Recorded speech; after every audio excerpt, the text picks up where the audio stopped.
Team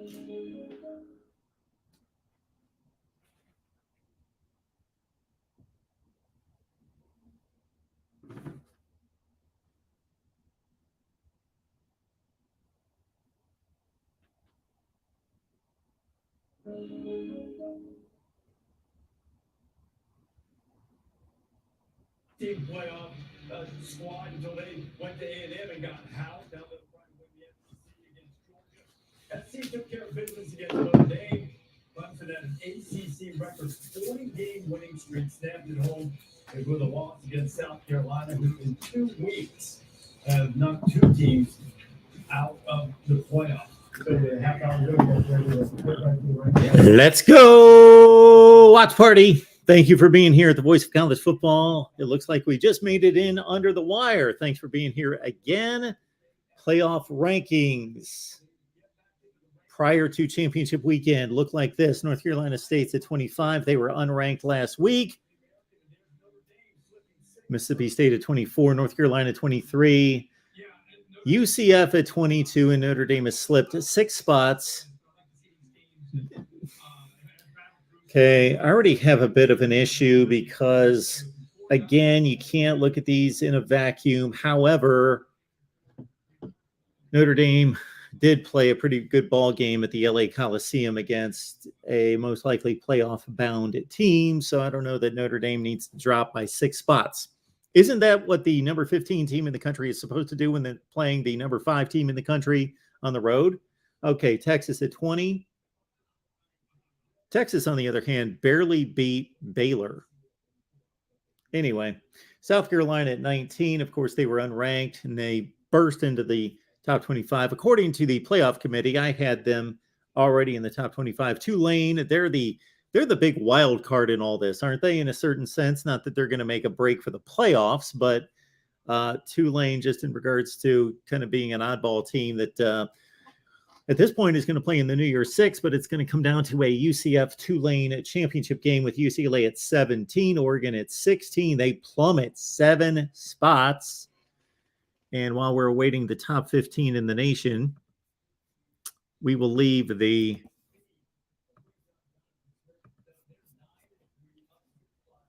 link in the chat so you can call. Oregon State at 15.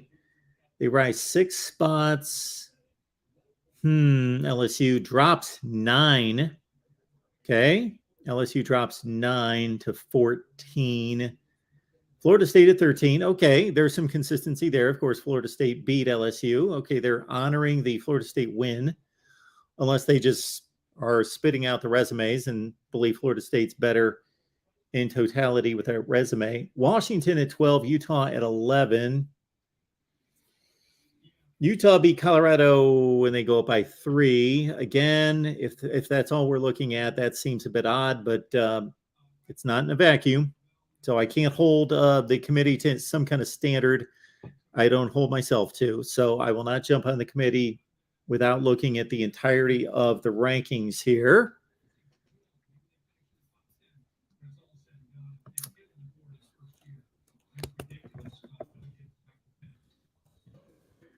So I am leaving the link to join the show in the chat. There it is for all of you on 2, 4, 6, 8 different channels here at the Voice of College Football. Thanks for being here. Let's get to those top 10 in the country. Why don't we? And the big question for me is going to be how high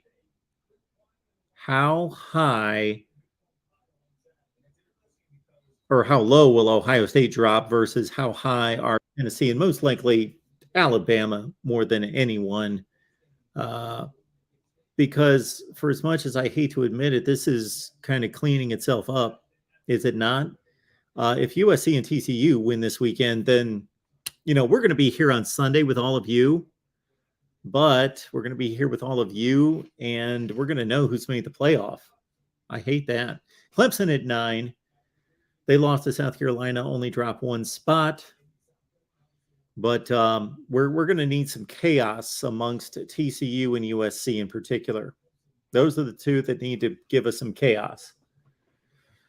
So Kansas State, Utah, step up.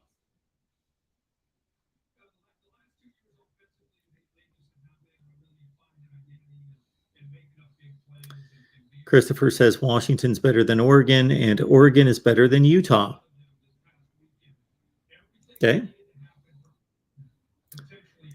We will take your calls in just a second, unless this really starts to drag on. Penn State's at 8. They've gone up 3 spots after a win against Michigan State. 2 best losses in the country, right? Got to be, pretty much. Yeah.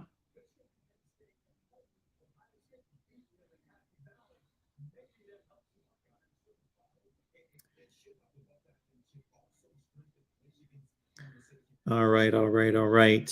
You know what? I guess we'll just go ahead and start taking calls here because we might as well, because this is taking forever, as it always does. We appreciate you being here. And again, I have left the link in the chat. Let's go to DeAndre first. DeAndre, what's going on tonight?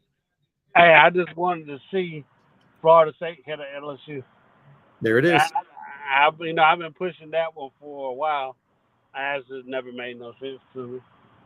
So, I was happy to see that. I think Clemson's at 12. They're at 9. 9? Oh, wow, for real? I want to.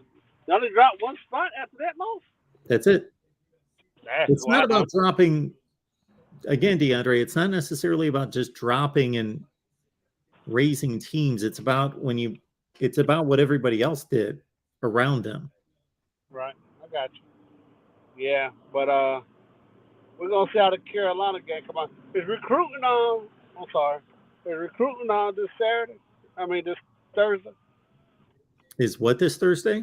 Sunday. Is it Thursday this week? National Signing Day? Yeah. No, it's not until the next Wednesday. It's not until Wednesday, the middle of the week. We're 2 weeks away. 2 weeks away? Yeah. I'm going to get over the Around guys. the 15th. They want to do a live chat on recruiting day. See if they wanted to do a live. We'll be here. I'm talking about the Clemson channel, though. Oh, okay. Yeah, I'm going to ask. If you guys want to do one. Yeah, I'm going to ask them. Yeah, I'm about to ask you about somebody. Oh, going back to our Michigan conversation. It's like, and I'm going to let it go and let you go, but it's like Michigan, Texas A&M, and another school. I can't remember who I was thinking about. They always get credit for stuff that nobody ain't seen. You had a bigger family? Yeah. Can you pull it out to the door for me? Yeah, we always get credit for stuff that ain't nobody seen. When I say that, it's like, oh yeah, we so much love Michigan, and a lot of people grew up in that area of Michigan because of the motor areas that people move. But I'm like, y'all didn't even see these guys play. It's just like, well, I hear Cleveland Browns fans. I know you love the Browns. It's like, yeah, we got more championships than the Steelers. When? Like on 1946. Yeah, but when do you draw that line? That's the problem, DeAndre. What's that magical year that you stop counting championships? They win segregation and everybody was equal. That's when I was okay. You brought up the NFL. Yeah. So the Cleveland Browns won NFL championships with black players. Yeah, but also they played baseball teams too, right? The Boston, New York, the Brooklyn Dodgers, the New York Dons. So, I'm being funny. I don't know they were really baseball teams, but that was some of their names back then. So, but Mark, I ain't gonna hold everybody else up. You have a great night, all right? Thanks, DeAndre. Appreciate you being here. All right, Alabama at 6, Ohio State at 5. There we've got USC at 4. Tennessee must have been at 7. And then now the only drama left is between Georgia and Michigan. And we will see. We might as well watch this with Mike. And Ben. Why don't we just make it a big Michigan fest? This is what I love. It gets no better for me than to be surrounded by Michigan fans. Dream come true, huh? Yeah, absolutely. It's a dream come true. Just to watch, maybe with Michigan fans surrounding me, watching Michigan be ranked number 1 in the country. Hope so. Not quite. I don't think it matters. Number 2. It doesn't. Yeah, at this point. It does. It's going to matter. You don't think it's going to matter? I think it will, because I would rather play TCU than whoever drops in the 4. Well, I'm just wondering if it. I don't know if the committee's not just going to match that up the way that they could easily flip flop this any way they want to get whatever matchup they want, because all they have to do is look at, if it's let's say if it's Purdue and Georgia do pretty much the same thing. They can keep, if Michigan's at first, and let's say Michigan beats Purdue 14 points and Georgia beats LSU 14 points. They can say easily LSU was the better team, so we're going to hop Georgia up, or they can keep Michigan right where they were, and they can flip-flop Michigan, and they can flip-flop TCU and USC. So I think they're just, I think there's going to be – I don't think it matters. They can make whatever matchup they want. Well, they can do whatever they want, but to not catch the ire of all sorts of people that have half a brain that can kind of dissect and pick apart what they do, they at least need to be playing checkers or chess instead of checkers here, and be thinking ahead to say, okay, well, we can't put ourselves into a corner here, just like with Ohio State at 5 and Alabama at 6. To your point, I will say, Ben, that on the surface, it seems as though there's no way Alabama can pass Ohio State. Neither one's playing. How can they possibly pass them? Well, I guess if LSU plays a really good game or actually would win the SEC championship, they would say, well, Alabama's resume shot through the roof because LSU won this game. I don't see that happening. That's a lot of transitive property. I don't know. I could see that happening. No, it's not transitive property. They're evaluating resumes. Yeah, I could see that happening. I mean, especially if they consider them real close. Well, then you got the fact that, Ohio State beat a team that's currently ranked 8th, and their only loss was a team that's currently ranked 2nd. I would take that over 2 losses. Neither of those teams are in the top 10 right now.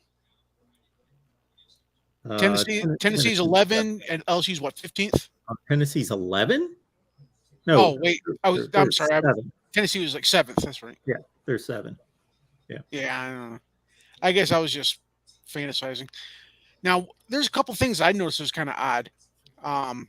Kansas State being in the top 10 kind of enforces what I thought is that TCU could still lose in the conference championship and still get in. Yeah.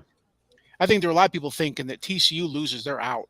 I don't think so. And I think this ranking proves that. Seems like it. And the other question I have, how in the world does Clemson lose at home to a previously unranked team and drop 1 spot? Well, how far are they going to drop? How far would you drop them? I would put at least one of those 2 Pac-12 teams that are right outside the top 10 above them. I think I'd put Washington above them. With a worse record? Yeah, I think I would. Because I think that this is the first time I get to see. I think the Pac is better than the ACC. And you're dropping Clemson for losing to a pretty good South Carolina team, but Washington lost to Arizona State. Yeah, they're 3-9. Okay, I get that. Yeah, I mean, it was a close game, but I mean, did you just give me close game? Closer game, and it wasn't a stomping like they took from Notre Dame or like Clemson took. I mean, it was a closer scored game. I'm not saying close. I didn't even watch the game. I'm just looking at the score. Well, Arizona had a win against a major Pac team and didn't drop them all that much. Yeah, I'm good with Clemson being ranked ahead of the I am too. Teams. They got a better record. They played, I think, just as good at teams. I was kind of disappointed about, I thought that we had a good shot at making one. Yeah. I mean, honestly, the only argument I think Washington has probably better wins than Clemson. Washington, they beat Oregon. Oregon State. Oregon State. They beat Washington State. Okay. They beat. They had a close. They beat Michigan State. They beat Michigan State. That's true. Okay. Yeah. Sure. Well, I had to give some Big Ten love there. Clemson beat Florida State. Clemson beat NC State. Well, the thing is that Clemson beat Clemson Wade. beat a, Those Clemson beat teams a are- lot of these ACC teams that I think the committee thought was good early on, like your Syracuse and Wake and NC State. That probably their best win now is what, Florida State? Yeah. So Florida State and NC State, to me, are just as good a wins as what Washington's got. So I guess Why I are they don't not? I don't see NC State as being that great of a win. Do you think who do you think's the best win on Clemson's record? Florida State. Got to be Florida State. And you think that's better than Oregon? I don't. I think it's extremely comparable. I think they're close. Yeah, I think they're close. And I think and I guess if you're looking at then, and yeah, I guess you could see that. No, I could agree with that. I mean, I don't think Oregon State is, I think, NC State would probably be ahead of Oregon State, right? Clemson hasn't lost to a 3-9 team. Yeah, that's true. Well, I guess if you're going by, I guess it's a question of, bad losses versus good wins, because I think that there are a number of teams that have better wins in Clemson, but might have a worse loss. Clemson's, I guess, it turns out that the South Carolina loss isn't terrible, especially what they did to Tennessee the previous week. Yeah, South Carolina is kind of a wild card. And I don't know, it's just kind of weird to kind of figure them into it, because this is the same team. Didn't Florida just like throw them a whipping? South Carolina, yeah. The week before they whipped Like Tennessee. 38-6 or something. Yep. I mean, that's just odd. Well, it's why you got to look at the whole resume and not try to play transitive property with one game. Yeah, and you get in trouble doing that. But it just seems like Carolina is an average team that plays up for a couple specific games, but Or maybe they're getting better. well, I remember for a long time, the few South Carolina fans I knew, they were wanting Satterfield out. Yes. So I mean, how good can they be if if your coordinator's trying to get pushed out the door by your fan base? Well, I don't think they're trying to push him out now. Although he just left to go to Nebraska to be Matt Rule's offensive coordinator. Oh, when did that happen? Yesterday. Oh man, I need to keep up. So before this reveal, these final two of Georgia and Michigan, Mark, I wanted to ask you: do you still think that Ohio State has? Okay, what do you think Ohio State isn't as good as we thought, or do you think Michigan is better than we thought? What are your feelings on how those two teams are? I mean, you got to think Ohio State's offense is still great. I think what Justin says right here, Ohio State sucks. No, they don't suck. You're heartbroken. That's all. Yeah, I think it's more Michigan than Ohio State. I don't see that game quite as the way other people see it. I think Ohio State outplayed Michigan clearly for one half, and then I think for the first 3 or 4 drives of the second half, it was kind of a stalemate, and then Michigan took over and outplayed them, and then just kicked in the door. So there was this kind of transition of, and I don't know how to really weigh that all out. Michigan certainly did a much better job of taking the opportunities given, or taking the opportunities, versus Ohio State outplaying them and only being up by 3 points at halftime. Yeah, Ohio State's breakdowns are alarming. They had like 5 plays in that game that they just fell to pieces defensively. Otherwise, they win the game. So this is the thing. I understand that analysis of it. I don't think the breakdown. I mean, I think those drives are still going to be drives, whether there was a huge play or not. Michigan may not have scored on every one of them if we didn't have the big plays. But I do look at Michigan keeping Ohio State to 3 points in the second half, and that is something big.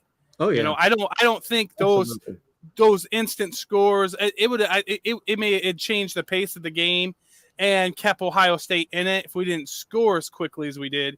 But I don't know if it would have changed it could have been a closer game, but I wouldn't say that it would have given Ohio State the game at all. I mean, by any means. I think Michigan could have just went down and scored. And I think, you know, if they would have changed to be a little less aggressive against the run, then we may have just ran the ball 10 yards at a time instead of throwing 80.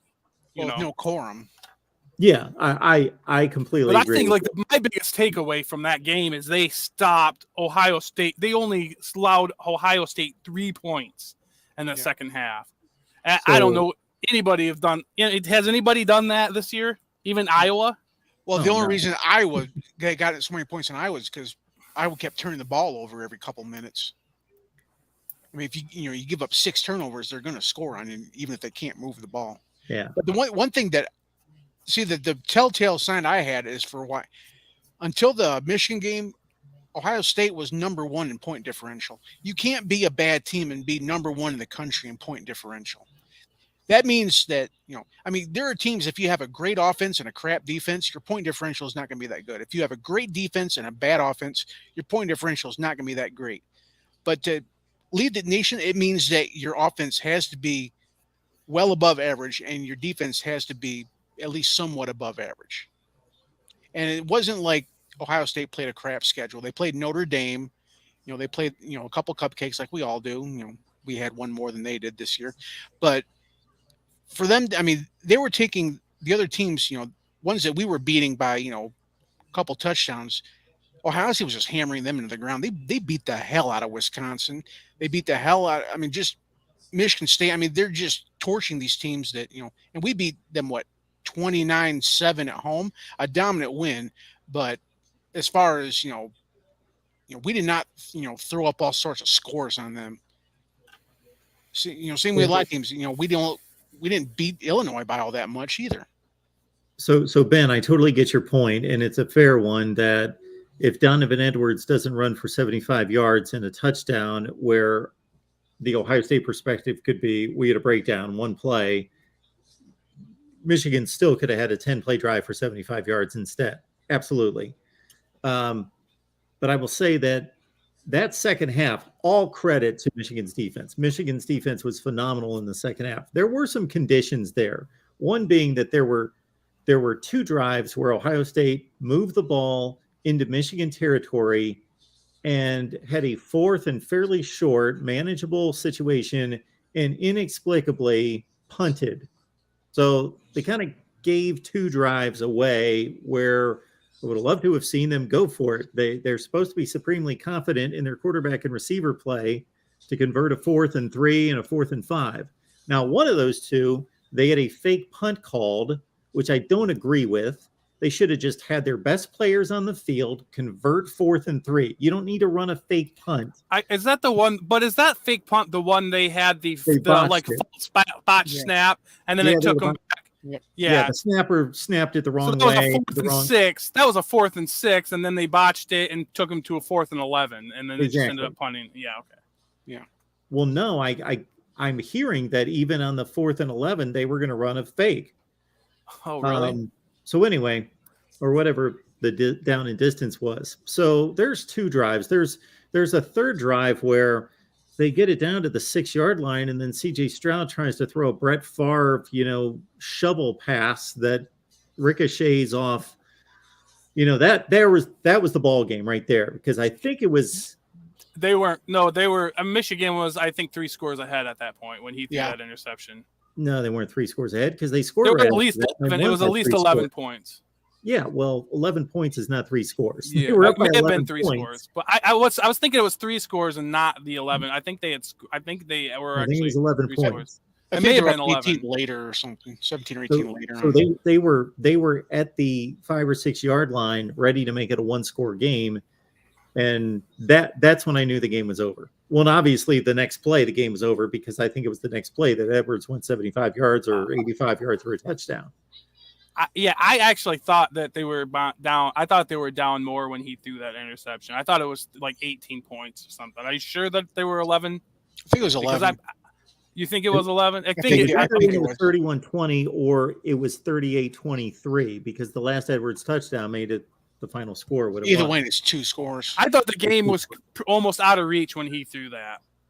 Not at the 5 yard line, down by 1 score. When it was like that underarm pass to the and it like ricocheted off the guy's arm in the Michigan. Yeah. We got okay. I don't know. I have to rewatch it, but I'm pretty sure it was out of reach then. I think that was a desperation throw. Well, Mark, is your standpoint that it was 4-down territory for those punts? Because it didn't look like the game was out of reach whenever they ordered a punt. Because of the distance, it was 4 down territory. I agree with Mark on one of those punts. It was like a 20-yard flip at most. Oh, yeah, they kicked it into the end zone. Yeah, it was like a 20-yard flip. I mean, that was bad execution by the special teams. They could have buried Michigan deep, but on the other side of it, they were also stopped at 4th and 2 once that game already. So, I mean, I don't know. I don't know if that played into it or if it even should have, but Michigan did stop them once on 4th and 2. And when Michigan drives it for 8 minutes plus, that takes a good chunk of a quarter. The whole third quarter was Michigan just driving it down like that. That was kind of the exception to the rule, though, because our scoring drives prior to that mostly were quick scores. It was almost like our offenses got switched because, like I said, we had 5 scores of 45 yards or more prior in the game, not prior in the season. I got a question for you too, and be, of course, honest as you will be. Adrian says, Mark, your boys got dominated 2 years in a row. Do you guys consider that a dominant win? Oh, yeah. Yeah? I don't know how you couldn't. Winning by 20. Dominant, I think, has gotten extremely watered down in our culture. The word dominant, if you look up the word dominate or dominant. Okay, this is the way I look at it. They're almost even in total yardage. That's not a dominant performance to me. Well, that is a close game until 7 or 8 minutes left, and then Michigan completely outplayed them. I'm not arguing that in any way, but I don't personally consider that a dominant performance, and doesn't have anything to do with Ohio State. I would say the same thing and have about a million other games. So I would say this. Hey, can we bring Michael on too? He wants to get in on this conversation. Michael, and I need to know from Tony and Tim when you're ready to roll and need to come on. So here, this is what I think in that question. I think dominating is a chance when you play a team and they have no chance of winning that game. Now, we've seen from one half, Ohio State and Michigan were close. Granted, Ohio State got the ball first in that half, so they were neck and neck. I mean, we kicked off to them. It was neck and neck. I think they had one more possession than we did. And then we took control in the second half. But if that second half would have went the way the first half was, then we would be looking at a different game. So I don't look at it as dominated myself. Like, I don't have a huge issue if Mike or anybody else says it was a dominant performance. I get it. I just don't. They beat us in one half of football. Yeah, but I don't know. Usually, I think we dominated the second half, but I wouldn't call the whole game as a whole a domination. I usually set the bar at 20. Usually, I think wins of 20 or more. I don't go by the scoreboard. I got to see the game. Yeah, I agree. I think there's games where there are times where just things happen. It's football, Well, I mean, there are, like I said, I think that, we dominated Iowa, even though that score, we only ended up winning by 13 points. I think it was 27-14. Yeah. But it was 20-0 after third. And, Harbaugh does the traditional ease up on the brakes, which, he would have done there. I mean, who really saw Donovan Edwards going to break a 75 and an 85 yarder? I mean, I wouldn't have even said that was going to happen with Corum, let alone Edwards. I'm gonna go look back and see what they were. And I mean, I'll watch probably later on this week. But I kind of want to see what their defense was when he ran both of those. I've made the same comment, Ben, that I would love to see the all 22 film on those two runs, because he took it through the line. There wasn't a soul around. Yeah, I'm so curious in how that happened, because they were playing kind of like, I mean, were they? I just want to know, were they playing the stop to run there, and they just overcommitted? Well, I think there was 8 in the box on the 75-yard, and I think 9 in the box on the 85-yarder. You know, for as much as I'm excusing Ohio State, and I'm only doing it because I think it's somewhat valid, I'll say the same thing on a Michigan drive. When Ohio State was trying to come back, it was still, I'm sure it was a 2-score game, and it was like it was only 3rd and 4, 3rd and 5, and JJ ran a keeper around the end, and Ohio State threw him down for like a 1-yard gain. And I thought, Harbaugh, you did us a favor. You gave us a possession. You gave up on that down just thinking you can run out the clock. You know, when I thought he had all the confidence. Are you talking about the end of the half? No. You're talking third quarter, right? Third quarter? Okay. Yeah, or fourth quarter, something in that range. Okay, one thing I see everybody giving C.J. Stroud, saying he played bad. He did. I don't think. I mean, I'll tell you, I don't know what you got. I mean, I haven't watched every Ohio State, but I've watched a lot, and CJ was throwing some lasers. I mean, there was an out pass where he couldn't have put the ball. I mean, we had Mike Singletary. Mike Singletary, not Mike Sanderstill. Mike Sanderstill, like right. I think it was your tight end. Mike Sanderstill was right there, and there was like a foot. I mean, he put the ball the only place like he could put that ball. It was like throwing 30-yard pass into a hole the size of a footballer fit. Are you talking about anywhere farther? It would have been out of reach. Anywhere closer would have been in the hands of the receiver. I assume you're talking about that tip on Stover in the end zone. No, not talking about that. I'm talking about it was an out route. No. Well, I can't see anybody that said Stroud played bad. Well, who played bad was his receivers screwed it up for him. There was a couple. I was saying there were unprecedented drops by Ohio State receivers. Buka dropped a couple. Harrison dropped 1 or 2. Yeah, one was dropped behind the line of scrimmage, and I don't know if he would have went anywhere with it. And maybe it was better that he dropped because there was some Michigan defenders coming. And they may have lost yards, but it was unprecedented. I think it was Buka that dropped it. Or no, it was Harrison that dropped it. Well, yeah, Harrison had a drop on a slant that was huge because it was still a 1-score game, and it was like 3rd and 5, and it was a first down at midfield. The receiver core, they didn't play bad for another receiver core. Yeah, but they're supposed to be the best, and they weren't the best. They were good. They still 3 drops in a game, and I don't know what the final total was, is not horrible. But actually, Ben, I would say Stroud didn't play bad, but he didn't play. I don't know if he played a 5 on a scale of 1 to 10. I don't know that he played his average game. He missed more throws than he usually does. One thing I thought about Stroud is that I thought there was a few times he could have ran. Yeah. Oh, there were a number of times he could have ran. That's always. You know. But that's him. That was one of the knocks I had on Stroud, is that he's scared. He does not want to get hit, and he shows it every time he plays. But I mean, honestly, I think Stroud could be a really, really good NFL quarterback. And I mean, I have not seen many guys as consistently as accurate as he is. Well, he's a great one, but he needs to go to the Wizard of Oz and ask him for a heart, because other than that, he's a great quarterback. You can take that out. Wow. Well, look at him. I mean, I saw it during the Iowa game. Whenever I think it was Logan Lee. It was either Logan Lee or Jack Campbell came barreling down on him, and he just flat out dropped the ball. He just didn't want to get hit so bad. It was, I mean, if you want to call it a strip sack, but he just dropped the ball, saying, "Here, take it in for a scoop and score." And that was my shovel pass. He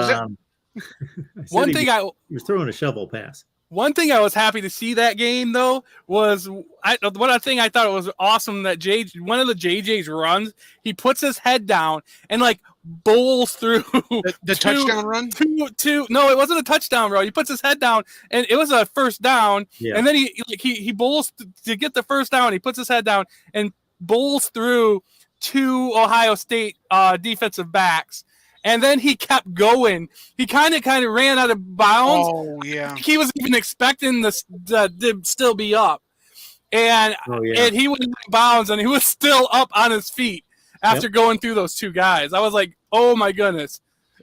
My favorite run from him was the touchdown run where that was cool, he basically met like 3 Ohio State defenders right at where he passed his blocker and just went for it.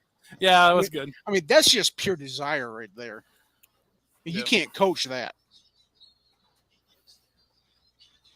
Okay, well, I'm going to drop out and let you get some more. Yeah, I'll let you get somebody else in here, too. It was nice talking with you, Mark. Appreciate it, Catch you man. later. Thanks, Mike. Thanks a lot, guys. All right, we will keep it moving here at the Voice of College Football. We are waiting Tony, Tim, and Rick here at some point to go over the Patreon poll and what you all had to say regarding your rankings. Let's go to Sports Talk 101. Hello. Hey, Mike. Mark. How you doing? How you doing? I'm doing good.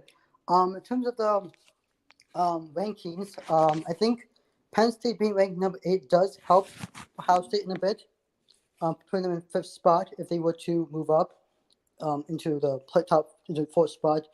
If USC were to lose on Saturday, I think I agree with top 25. I think top 25 is good. I thought Clemson maybe 10 or 11th, given the loss they had to South Carolina. But I agree. I think they deserve to be at Clemson deserve to be at 9. I think that's a good. I mean, now now ranked. I guess Clemson now has 2 ranked losses. I guess now, which is helpful. But that's my take on the rankings. And I'm gonna chime in. You guys earlier talked about Ohio State and the Michigan game, and just talked about the run game. How LA had like 209, I think, rushing yards and then total, and then 79 rushing yards. And I think that game was really close in the first quarter, at least in the first half. And then all of a sudden, Michigan came back and took over. I just felt like Ohio State just didn't attempt to try to came back. The fact that Michigan holding 3 points after that, I think last 4 minutes of the game, I just felt Ohio State just sort of gave up at that point in the game. Like the last 4 or 5, last 7 minutes, I think Ohio State just I think Ohio State probably gave up in the last 7 minutes of the 4th quarter. Well, hopefully they didn't give up in the last 7 minutes, because at the 7-minute mark, they certainly still had a chance to win. But then I don't remember exactly the time left in the game, but Michigan scored that last touchdown with maybe 5 minutes left. And then, it wasn't going to happen after that once it got to 3 scores. But, I'm not going to question Ohio State's. I'm not going to question in any way their effort. I didn't see a lack of effort. And if there is a lack of effort, then you might as well forget it and shut down the program and not even, step on the field if you can't get ready for that game. More people watch that game, I understand, than the World Series, the NBA Finals, and the Stanley Cup Finals. That's crazy to think about. So anyway, the motivation should be there. So it wasn't so much lack of effort or giving up, as it's just mindset, mentality. I think their confidence took a big hit, and Michigan had supreme confidence. Mm-hmm. I think so too. I'm gonna answer this super sad question. It says, Mamba 24 says, do you think Michigan can keep up the passing game? They could make a run at national championship. I mean, if they were to go to national championship, I think, they have. It's the only way to beat whoever we face, especially maybe most likely Georgia, a national championship game. No one get the run game, but also the great way we play at house is like half. J.J. McCarthy has to throw those deep balls and get those 89, 60 yards, 40 yard, passes to score and to win those games. I think Michigan needs to keep. I agree. Yes, I think Michigan should keep up the passing game if they were to make the run at national championship. They just need to keep passing the ball. I mean, they got a great run game, but they need to stop passing the ball if they want to beat a team like Georgia in the national championship game. Well, I don't think there's any question that Michigan needs to throw the ball to be able to win a national championship. So, Mamba24, we appreciate your super chat. I'm taking a guess as to who your favorite athlete of all time is. So you can look at this two different ways. Will Michigan keep up the passing game to make a run at the national championship, or do they have to? Well, yes, they have to. There's nobody in this day and age that can run the ball to a national championship, run the ball exclusively. They've got to be proficient and big play explosive in the passing game. I'd say against Ohio State, they weren't really even that efficient throwing the ball downfield. They were explosive throwing the ball downfield, but they need to be even more consistent than that, most likely against Georgia, to beat Georgia. I think that's They don't want to beat Georgia. Nobody can run the ball against Georgia. I think Michigan don't like to beat Georgia. A combination of the run game and what they did with a couple of touchdown passes. I think that's a couple of combinations of both. I think Michigan needs to do if they were to face Georgia in the national championship game. And that's what Michigan needs to do. And they need to be consistent in the passing game, which they can. So they can easily work on between the Big Ten championship and that New Year's. Between that and the playoff game, and then obviously between now and then national championship, and that's time to, I guess, after the Big Ten championship game, to work on that passing game. I think there's enough time to work on the passing game. Yeah, absolutely. And another question, I know Michigan former quarterback Cade McNamara entered the draft as well. The toss and that, and maybe where he go. I think some people saying he should go to Iowa. I'm not certain, but I think.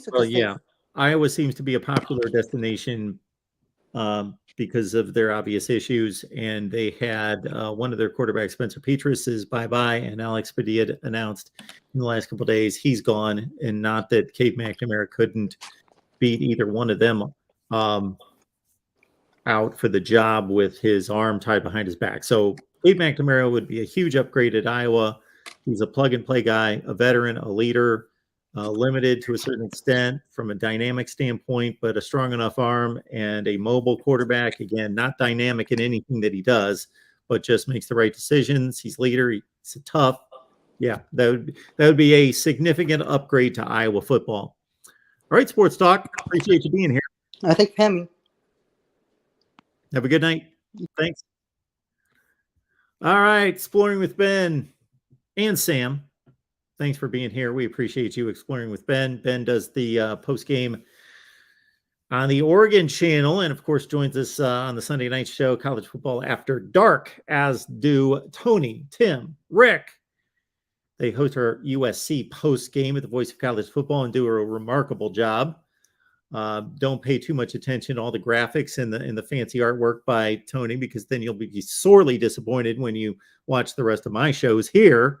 But they do a phenomenal job, and the USC channel is growing, much to their credit, and we appreciate their contribution. And of course, Wednesday night is the Pac-12 chat show. We got Tony, Tim, we got Rick here as well. Gentlemen, how are we doing tonight? Doing fantastic, Mark. Thanks for having us on. Absolutely. Thank you for being here. And here we go. And we figure the growth has more to do with Lincoln Riley than us, but we'll take it. Yeah, we can give him a little bit of credit. Maybe. Yeah, he and Caleb Williams get the credit, I think, for folks wanting to watch. But hey, we've got another update of everybody. Folks turned in their ballots from your Patreon community to give us our updated 12-pack Patreon playoff prediction poll. The Vox Populi, Vox Day. So we are, once again, the voice of the people speaks.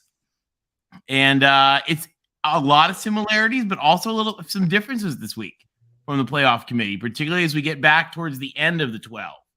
And I think that is going to say a lot about, we probably will see some virulent arguments during the new playoff system from people who are grumpy about not being number 11 or whatever. But it certainly gave us some really, really, I thought, some really interesting matchups that look just absolutely awesome and fun.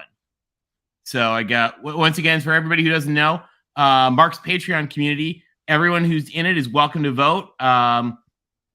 and they send in ballots every week. And we have folks that are from the ACC, the Big 10, the Big 12, the Pac-12, and the SEC, as well as independents. So we've got folks that represent every conference. And as I look at them, I look for things that are like ridiculous. I try to make sure nobody's gaming the system or anything like that. And it's interesting to see because there are teams that people are high on and teams that they're not high on, and it's not always the ones you think. I think a lot like with the AP voters, people are cognizant of their own intrinsic beliefs, and so they sometimes like overcompensate. Like I had some SEC teams ranked higher than most people, which is kind of interesting because I think they're good teams. But so without further ado, Mark, here's how, if the playoffs started today with the expansion, how your community would have voted folks in. So what was really interesting is this is the first time that seeds 1 through 4 have actually been seeds 1 through 4. So Georgia, Michigan, TCU, USC. So in this case, because remember, guys, that the top 4 seeds go to the top 4 conference champions. So this is the first time there's actually been a sync up, and the 5th seed is not a higher ranked person who got demoted for not being a conference champion. Number 5 was, of course, the Ohio State Buckeyes hosting a game in Columbus. Number 6, Alabama will host a game in Tuscaloosa. Number 7, Washington will host a game in Seattle. So get your boats ready for some sailgating. The first time we've seen the Dogs hosting a game in this pool. And number 8, Penn State hosting a game in State College. So those are 8 pretty great settings for some football games. All right. Where's Tennessee? We're getting to there. The next one up to bat, number 9 was Utah playing Penn State in State College with the winner off to play Georgia. So, I mean, that's a pretty good game. Number 10 was Clemson. Now, this bracket, I love this little Orange Bowl bracket going on here of Washington, Clemson, and the winner going to play Michigan in Miami. That's really fun. Then Kansas State playing Alabama with the winner going to play TCU. Now, because the 12th spot goes to a 6th conference champion, because we only have 5 conference champions up here so far, the first 2 teams out are Tennessee and Florida State. Mark, your voters do not share your belief in Tennessee, just as they didn't share your belief in LSU. And LSU is, do you see them, Tim? Hold on. No. Looking. I do not see LSU. I do not see them. Okay. I guess maybe they weren't the 5th best team in the country. Your voters, Mark, were right. Vox Populi, Vox Dei, your voters made the call. It made me a little proud when I saw that. And then Tulane comes in from the AAC at 12. So these are some fun games. What do you guys think? I like that Clemson at Seattle, because it takes a typically regional team and takes them to the other side of the country in a game that they would never, ever schedule. And this is what the 12-team playoff is going to give you. In fact, Clemson, and not knocking on Clemson, I'm just giving you a little history here because that's what LBC does. I give you the truth. And if you want to go ahead and cry about it and change and use your own verbatim and your own language to make you feel better, then that's okay. But Dabo Swinney has made this team legitimate, and they haven't been so much nationally. If you are a top-ranked all-time team, they've never played, they've never played Michigan, they've never played Texas, they've never played Washington, nor Iowa, nor Wisconsin, Arkansas, a lot of UCLA. There's a lot of national top 25 all-time teams they've never played. So this is a benefit of the college football playoff, is getting a matchup such as that. Yeah, I think it's pretty cool. You guys want to take a look at the how they look compared to the playoff committees? Yes. All right. So first of all, this was the conference breakdown. You had 3 Big Ten, 2 SEC, 3 Pac-12, 2 Big 12, and then 1 each ACC and AAC. So the nice thing about this is, these are voted on by quality of the teams and their wins, but you're getting at the same time good representation across the country, which I thought was pretty nice. So like this would have a lot of TV appeal, which is pretty cool. And then, so a lot of these positions were exactly the same as what the committee did. So number 1, Georgia, number 2, Michigan, number 3, TCU, number 4, USC, number 5, Ohio State, number 6, Alabama, and number 8, Penn State. All everybody matched the committee on those. Got a little bit interesting, like you said, kind of at the bottom, because your voters put UW at 7, and the committee put Tennessee at 7. I think Mark, your voters, Tennessee had such an ugly loss, and I think that my guess would be, and just because people message little things, just hearing from a couple people, I think they figure with Hendon Hooker gone that they don't think Tennessee is the same Tennessee that they were earlier in the season. So people can argue whether they like that or not. They can go cry in a pillow, whatever they want, but that's what your voters thought. Then we had Utah and Clemson and Kansas State and Utah. So these 3 were just like a slight shuffle, but pretty close. And then at 12, you had the clicking on the wrong thing. At 12, you had the flip of the Tennessee-Washington. So Tennessee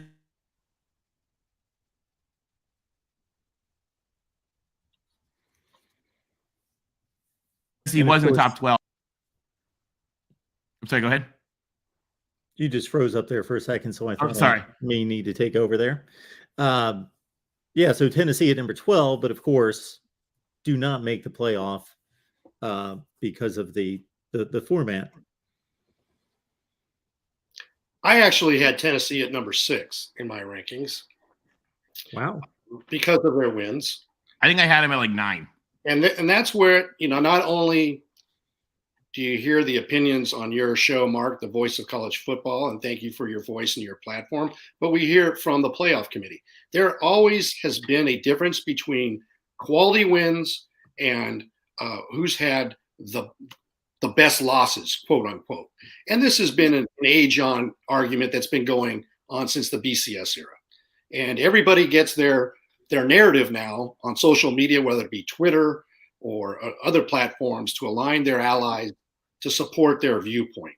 But I had Tennessee at 6, and it's kind of ironic because you would think somebody like me who listened, who's on this other side of the country from SEC land and listened to Boo basically preach last week that, we're not really sold on USC's defense. Okay. Which is fine. That's their opinion. He was just representing what other people in the room had stated. And then to see Tennessee go out and give it up like that, and the committee only dropped them to 7, we're just speaking out both sides of our mouth. Let's be consistent. But that's where the bias is. There's bias. And just like they have bias, our voters have their own particular bias. But the great thing about the 12-team playoff is it is going to be an answer, if there ever is going to be an answer, to making the most equitable, fair playoff bracket. Because before, you only had the BCS and they took the top 2 teams. Now we have a 14 playoff, but you have 5 power conferences. And let's forget the little redhead stepchild, the group of 5. Like you're already playing for nothing when the season starts, but you're playing the game, which is unfortunate. This allows the opportunity to actually win your conference and get a seat at the table, okay, for the 6 highest rated conferences, which means the best G5 conference champion is at least going to get an opportunity. So if you have a once in a generation every 30 or 40 years where you have a great undefeated season, then you can come to this moment where everybody's going to go ahead and poke holes in your schedule and you're going to get pushed out the door. So this allows those bad losses, like what happened to Ohio State at Michigan. It allows for whatever opportunities there's there. It balances the differences in a conference plays 9 conference games, another conference plays 8, another conference plays a week out of conference schedule. There's all these inequalities This actually allows for those inequalities between each conference because they're never going to agree to do the same thing. At least allows for that and puts them into a playoff. So we don't have to have these stupid arguments. But we'll have another stupid argument when this happens because there'll be complaints about, team 13, 14, and 15. Yeah, but I did think that it was interesting to notice. I mean, the teams on here actually match. I think this is the first time that going all 1 through 12 that we've had all 12 match both your community voting and the playoff committee. So there's some debate. Tennessee and Washington are the two extremes. You got the 3 there and 9 to 11 that are slightly shuffled, but overall, as far as who is the top 12, your community voted pretty well in line with the committee. The big difference is, and I'm I think along with the community more than you guys who had Tennessee hired me. There's one glaring thing I'm not sure if you guys are taking into factor. Tennessee doesn't have Hendon Hooker anymore. Yeah, and they won't have him going forward. So I just can't rightfully see putting a Tennessee team without. I mean, there's a reason why he was a Heisman. That guy made that offense insane. I'm sure they're still a good team, but are they really a top 7 team in the country without Hendon Hooker? I don't see it. Well, we'll find out in the bowl game. But that seems really extremely high. If USC lost Caleb Williams, if Ohio State lost CJ, are we really putting them as high as they are? When you lose the heart and soul, because you can't play big time college football without a big time quarterback. And Tennessee had that. And that was a huge part of Heifel's turnaround there. And without that piece, I just don't. I mean, I thought they were high to begin with, but without him, I just can't see him at 7, 8, 9, 10. I just don't see it. That's a fair argument. That's a fair opinion. And that's one of the interesting things that I think we're going to see more debates about. Again, particularly as we get higher up, is their sort of interesting case because they lost a player so instrumental, and it becomes a question of, okay, are they going into the playoffs because we think they were the best we think they were among the best in week 4, or we think they're among the best now? Yeah, I mean, and that's always a hard debate. If you look at those top teams, let's just look at the top 7 teams. Besides Michigan, if they lost their starting quarterback, think about how those teams would be compared to where they are right now. And what's unfortunate about Tennessee's situation, or any team that would lose a player that magnitude, especially the quarterback at this late stage of the season, there's no room or opportunity to show that they can be just as good. Like if he's lost in week 7, okay, you've got, let's say, 3 more tough opponents, and you can prove that you're not just Hendon Hooker, that you are worthy of being ranked that high. But he was lost with 1 game left in the season. They go out and destroy Vandy, which doesn't mean much. And, we don't know. And that's a great point, Mark. And I think that's why this 12-team playoff is beneficial for that type of situation, because it's unfortunate. Hendon Hooker's a great quarterback, but they're not going to make the top 4 this year. But then again, I mean, the counter argument to that, of course, is, USC lost Travis Dye and did just fine. And Michigan lost Blake Corum. And so you can argue that that's when a guy steps up. So, you hate to really penalize them because it's not just based on what we think going forward. But I think the issue with Tennessee is that we saw they lost Hooker and they got boat raced. Well, quarterbacks by a much weaker opponent. Quarterback's a totally different system. With all due respect, it's a different situation than a running back or a wide receiver. It is. And also losing a quarterback mid-game, they had a week. And again, it is Vanderbilt. But when you have a week to prepare the backup is the backup, but he's not getting those first team reps right all year. So it does take time to get him. That's why I'm thinking if you lose your top quarterback this late in the season, again, we're looking at those teams. I mean, people can make fun of Stetson Bennett, but Stetson Bennett's having a good season. And I'm not sure if that offense would run even close to what it's doing at Georgia without him at the helm. So, I mean, you look at those teams, you lose something like that, you're going to, I believe, this late in the year, you're going to drop pretty far your production.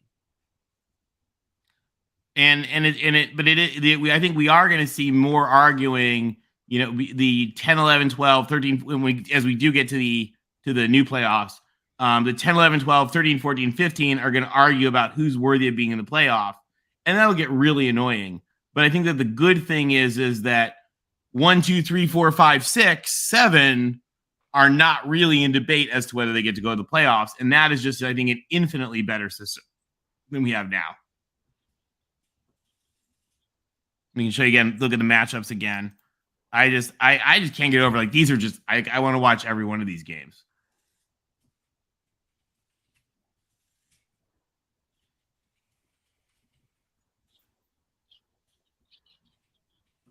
So we'll see. But again, of course, the one thing is, I imagine that if TCU or Kansas State lose, we'll probably see some shifting, so they probably wouldn't play each other again. But that's the only one in here that just the seedings, came out to show a little bit of awkwardness. And I don't know, maybe there will be a thing in the playoffs where they can switch 11 and 12 or 11 and 10 or something like that. Because they haven't written the actual rules or something, but I think it would be nice if they did something like that to avoid, kind of mixing up rematches, because theoretically that would be their third game of the year against each other. That's a good point, Tony. And maybe they will have some type of language where they won't allow that to happen, because that's, that's an unfair advantage to a team having to play 2 or 3 times. Yeah, exactly. And it's an easy flip from 11 to 12 or an easy flip from 10 to 11 with Kansas State, and you'd be all set. And the other thing too is that you look at out of conference scheduling. How will that be? What will be the decision making of teams when the 12-team playoff? Do they go for a manageable out of conference schedule to get them to have the best record? That might be one way of thinking, but you get to the playoff and then you're going to have to play real football. Did your out of conference schedule actually prepare you to play good teams? Or are you going to wake up and get punched in the mouth when you actually have to play an outstanding team, maybe on the road? Well, go ahead. Not in a neutral bowl setting. So you might be playing in state college like Utah here, right?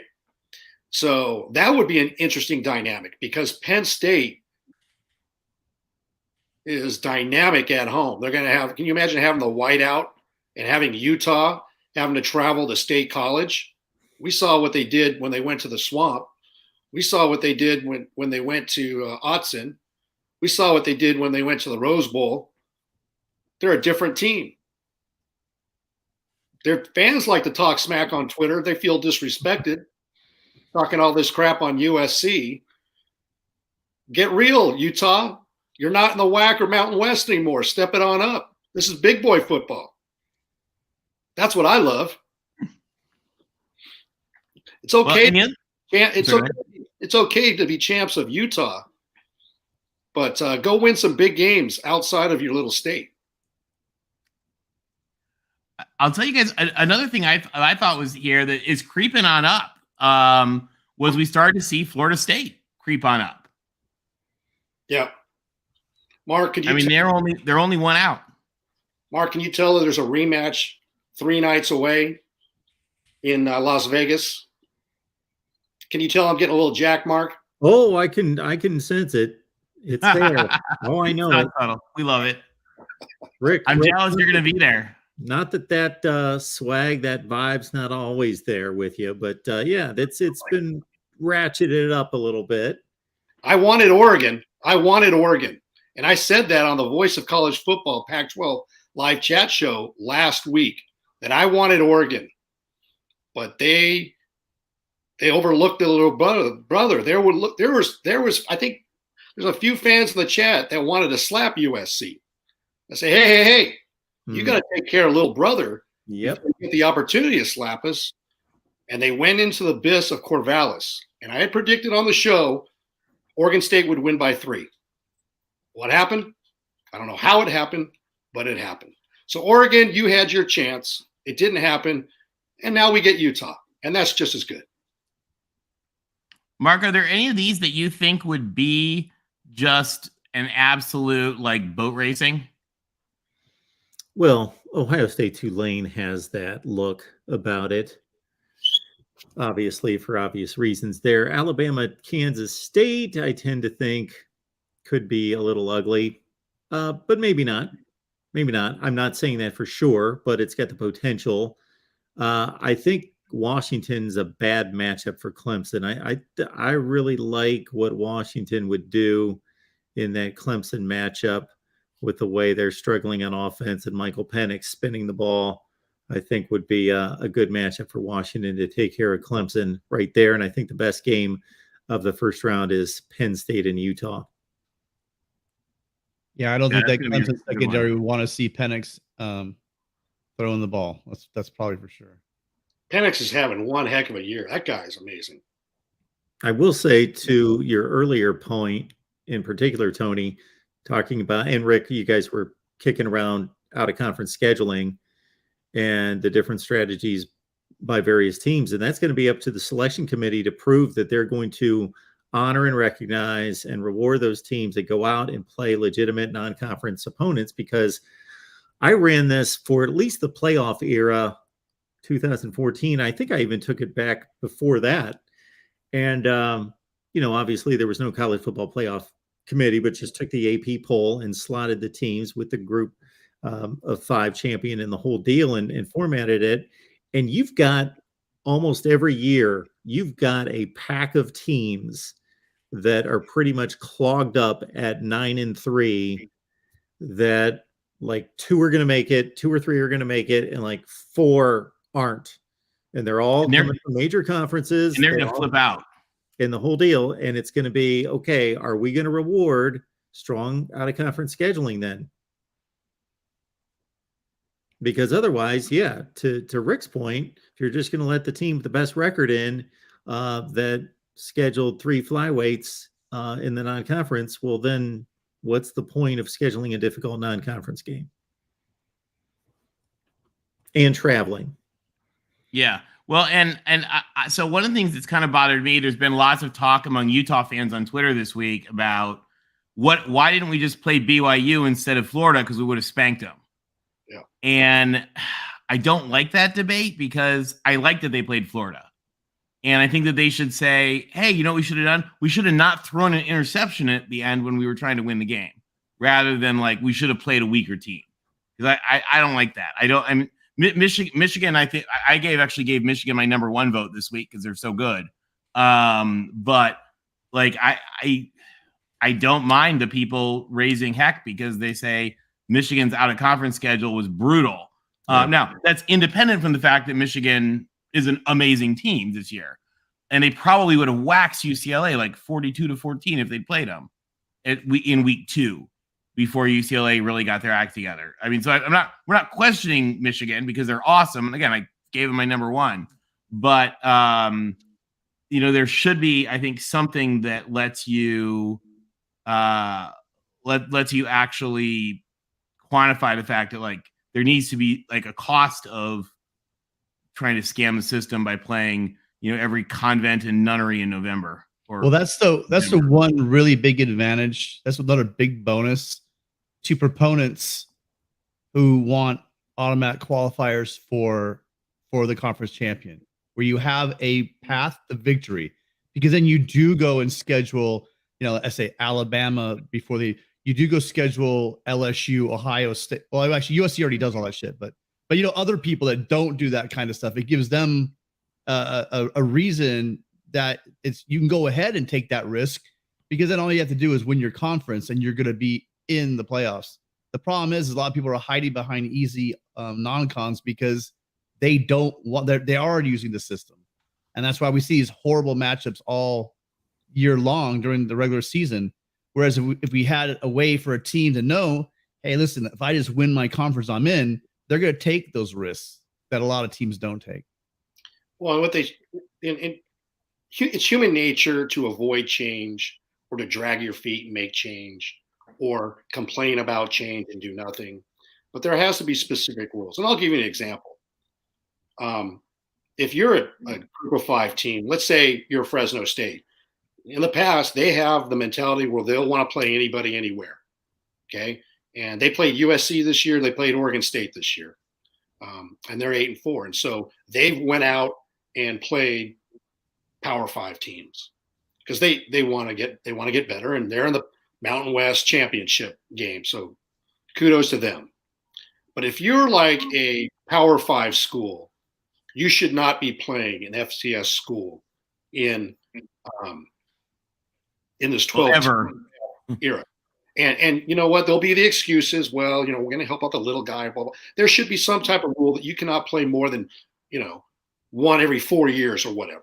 Put some clock, right? Well, and here's the thing: if the SEC wants to help the FCS teams, there's a really cool new tool they can use to do that. It's called a checkbook. Yeah, exactly. You want to give them money, right? You want to fund their programs, then give them money. But they don't have to be on your schedule. And I'm going to give you an example, not to pick on Clemson again, but I've been doing my research.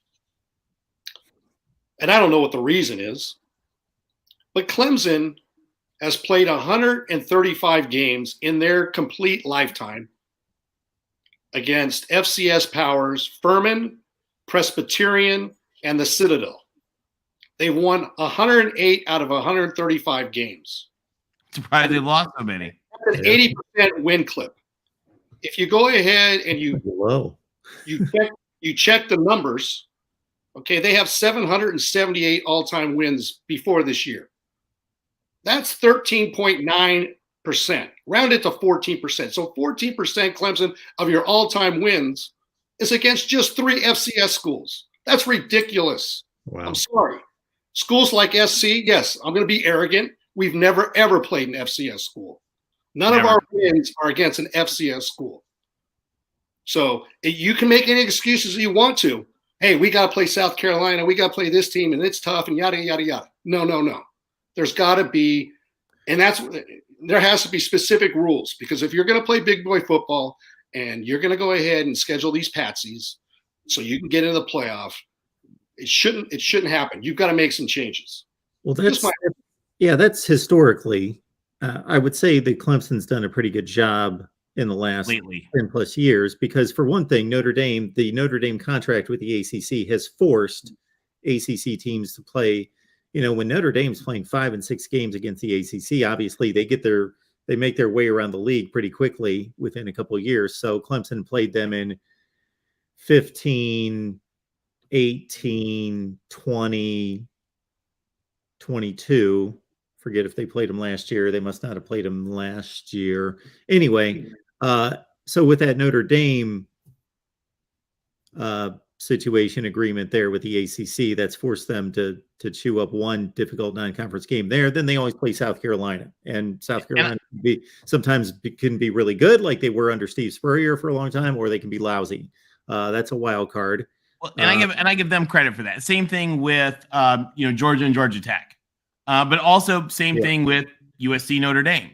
There's a bunch of teams that do that. And USC, and the hard thing is teams who don't. Yeah, USC doesn't say we play Notre Dame already, so we don't need to schedule anyone else. No, they go out there and they schedule Alabama, they schedule BYU, they schedule all sorts of different teams. And even when it wasn't a Notre Dame year for Clemson, they've gone home and home with Auburn and with Texas A&M in the last 5 or 6 years.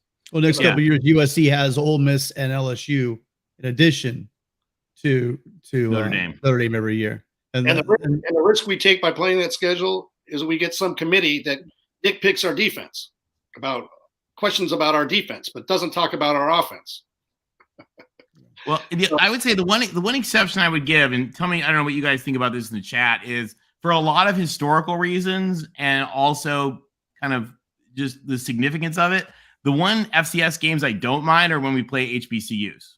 Now, USC has not done that. Notre Dame's doing it next year. UCLA did it this year. I think that there's some important societal benefits.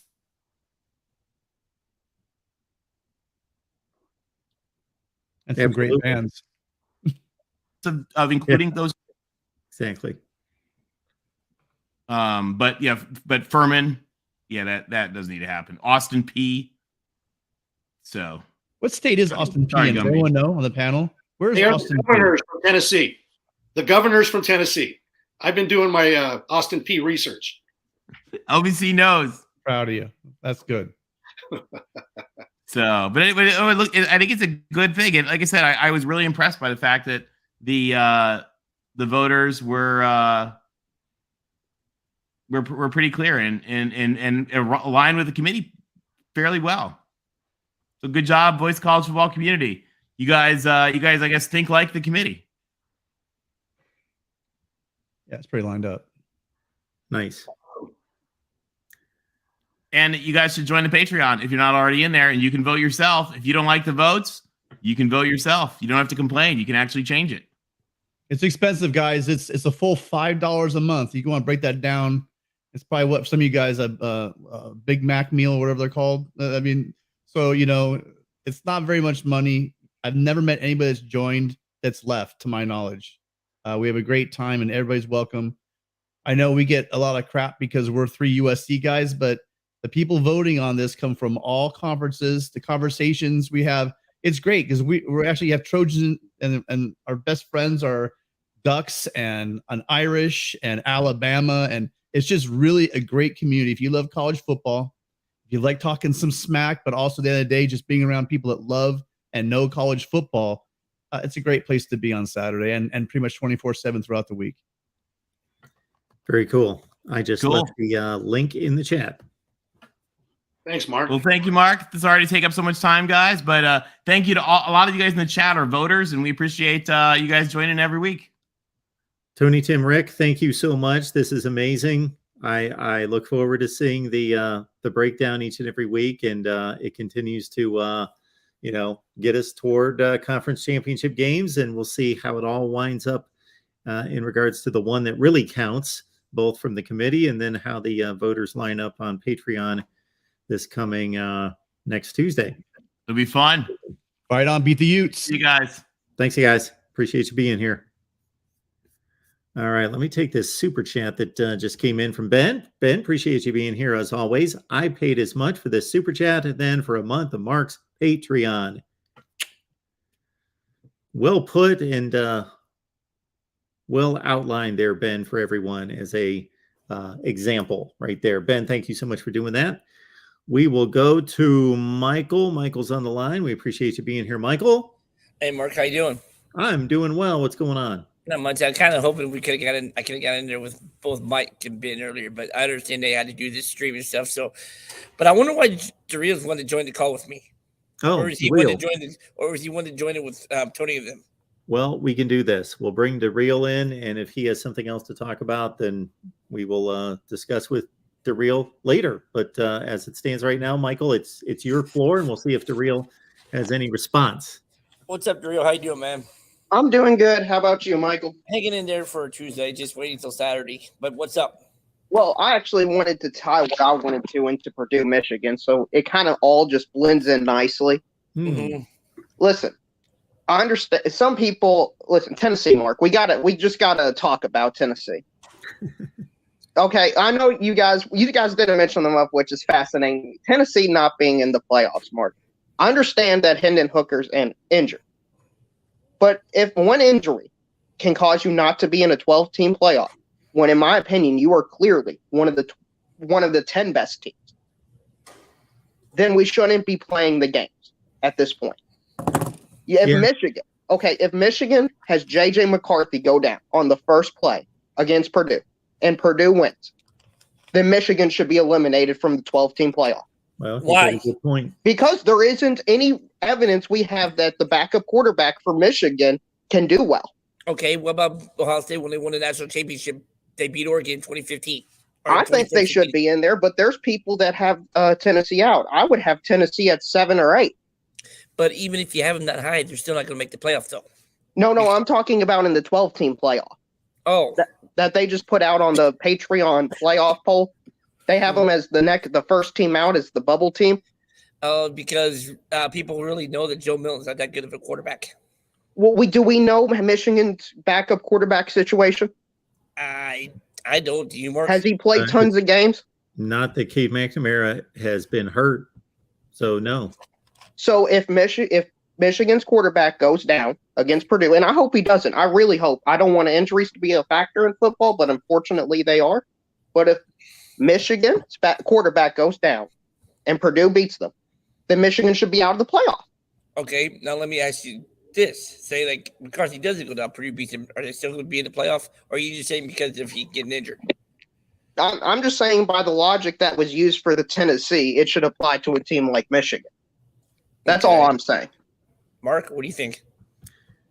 I believe that a team earns a playoff spot based on their performance on the field, and we can speculate all we want about injuries. And the committee has said since day one that they will take injuries into consideration. And we go back to 2014, and they did take it into consideration. Fortunately for Ohio State, they had a championship game to play in the Big Ten where they were able to prove for one game against one of the 10 best teams in the country that they could wallop them with a backup quarterback, a third-string quarterback. Therefore, they had that luxury, which Tennessee's not going to have. But I totally agree with DeReal's point, because basically what the committee's doing is they're saying there's kind of like a sliding scale, that if you would make the playoff otherwise with your starting quarterback, but you no longer have your starting quarterback, but let's say you were in the middle of that playoff 1 through 12, then that's not good enough. You're out. But if you're one of the 2 or 3 best teams in the country with your starting quarterback and then lose him, we're probably going to keep you in.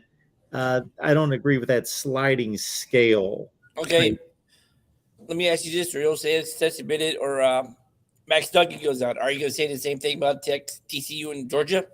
I'm not. I just want to make this clear. I'm not saying this. This is just my observation from tonight. 12, the Patreon playoff poll. This isn't me, and I understand I'm not a voter. I'm not on the Patreon, but this is just my reaction. So, based on the logical consistency, yes. Well, I would think you would just have to ask the other people why they think like that. But I gotta ask you, why are you not? Well, from what I've heard from the 3 people that were talking in. I talked to One Scoop John in the chat, and he mentioned Hendon Hooker's injury. So it seems like a general theme I have come across is Hendon Hooker's injury. Mm-hmm. And if that injury is going to be why Tennessee's out, then I think that should apply to all teams. Yeah. I think Ohio State would have played better against Michigan without their 4th-string running back playing. So can I say that, whatever score you want to make the Ohio State-Michigan game, we can adjust that? You could do that. No, I mean, I don't know also what injuries are relevant and which injuries are not, according to the people that voted Tennessee out. And again, I understand if you want to lower Tennessee somewhat because of it, but if we're going to remove an entire season's worth of football because of it, I don't think that's fair.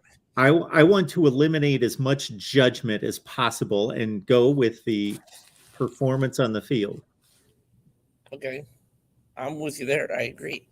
And also, another point they brought up was South Carolina and the blowout, the 25-point loss. It was something like that. Yeah. Mm-hmm. Washington, they have at 7, lost to a team that is 3-9. Yeah. So is a 3-9 losing to a 3-9 team worse than losing to a team that I don't know where they have them, but the committee has them in the top 20? Emphatically, yes. Yes, yes, yes, a million times over. It is worse to lose to a 3-9 team than it is to lose to a quality team like South Carolina that's 8-4 in the best conference in America, especially when that game was 35-31. Like, not every 63-38, I think that was the final score, games are created equal. That game wasn't 28-0 in the first quarter, and then South Carolina just put it on cruise control. No, that was an extremely competitive game for 3 quarters. Then it got out of hand. Completely different situation, in my estimation. Yeah, and if you want, Mike, One Scoop just put in the chat what I've been mentioning. I don't only mention Hooker's injury. They also got boat raced against South Carolina, ? 2 exclamation points. Okay. The first part of that, in my opinion, doesn't matter because it's projection. And the second part, South Carolina is a top, 20 team? 25 team at the worst? I understand it's a bad loss, and well, by their standards, it's a bad loss, and it should hurt them. But just to say that loss is so ill-defining that they are removed from the playoff board doesn't make sense to me. No. And One Scoop John, he's a great guy, and if he wants to come on and explain to me why I'm wrong, I would love to have him on to talk to. And shout out to Michigan because they did beat Ohio State, so we can get a go blue for that. Mhm. Michael, do you have anything to add to my point? No, that's like, okay, why did it have to be JJ McCarthy? Why couldn't it have been like Blake Corum or Donovan Jones? He's out for the season. Purdue waxes. Did they still got to be knocked out of the playoff? Because Corum is just as much as important to Michigan than McCarthy is. Maybe. I actually kind of somewhat understand the point you're making, but I was just using quarterback because I think the general sentiment across college football is that quarterbacks are more valuable than running backs, and by such a large margin, you can lose a pretty good quarterback, and that would be more valuable than losing one of the best running backs in football. Yeah, but do you think also that they might have took into consideration how bad of a loss it was in South Carolina, on why they wouldn't they're on the outside looking in? Yeah, but they did beat Vanderbilt the next week by a lot. Well, yeah. Still. So that's a matter. And Tony said you're free to vote your own opinion, but it doesn't have to force everyone else to agree with you. I'm not saying everybody has to agree with me. Mm-hmm. I'm just on here explaining what I think is wrong with the 12-team playoff. And if I don't change anybody's mind, that's fine. I'm just saying what I have an issue with. For the committee to be truly fair about this whole injury aspect, what they really need to do is take every team that's under consideration for the playoff, and so that's about 8 teams or whatever the number is, and they need to take a deep dive into their injuries, and not that they're all of the Hendon Hooker status. Obviously they're not, or we would be talking about them, but there are injuries on every team, and they would be making some kind of judgment call that Ohio State's injuries are this level and TCU's injuries are this level, because believe me, there are all sorts of injuries on each team to starting players and impact players that they're not taking into consideration. Right. And One Scoop John is in the back room and he does want to come on, Mark. So I think it is only fair There he is. to bring One Scoop. One of the knuckleheads I've heard. Hey, John, what's up, man? A complete legend on this channel has showed up. Congrats, Yes, he One is. Scoop Oh, John. jeez, that's going way too far. The list of I legends is do, growing. Yes. I do what I can. So I'll just defend myself on point 2. So I went back to Tennessee's losses. Now the Georgia losses are respectable. I would call that a quality loss. But South Carolina is not exactly an amazing team this year, Drew. I understand that. But is Arizona State an amazing team? No. Then why should Tennessee be ranked below Washington? Well, I'm not necessarily I'm not advocating for the entire 12 roster. I'm just explaining why I put Tennessee a little lower than some others, but Yours was because of the bad loss to South Carolina and because of the injury to Hooker, right? The injury, I would say, was much more secondary. For me, it was a loss. Yeah. So is the South Carolina loss considered a bad loss because of their record, or what makes it considered bad? Well, I mean, South Carolina in this we lost One Scoop John here. Uh-oh, we lost One Scoop John. One Scoop is still with us. Hello? Maybe Oh, take care of his dog. Hello? There we go. So I guess you could say it's tough for South Carolina because they are side by side with Georgia in the 2 losses, right? So compared to Georgia, I think that's not. But let's look at South Carolina specifically, right? They got decent late, right? I have to take into account the entire season. I will say that their final 2-3 games were their best games, or some of their best games. But yeah, you have to look at the total body of work, I think, for when you're evaluating these things. Mm-hmm. And yeah, and if it was like a 1 point or 2 point, okay, you can, fine. That's because that brings it to Alabama territory. If you noticed, Alabama is still 6 on both the Patreon and the official list. So if you look at that, I mean, Alabama, we ranked them exactly where the committee did because their two losses were on the razor's edge, as we called the show the other week. So your reasoning for Alabama being 6 is not because of the quality of teams that they lost to, but it's by the margin of victory that they lost to. Well, I think margin has to do with Tennessee and it has to do with this. So yeah, I think. Okay, so let me throw out just a scenario, a hypothetical. So let's say Alabama lost to Arkansas by 1. Arkansas, I don't think, is as good as LSU or Tennessee. Would that change where Alabama is placed? Severely change where Alabama is placed?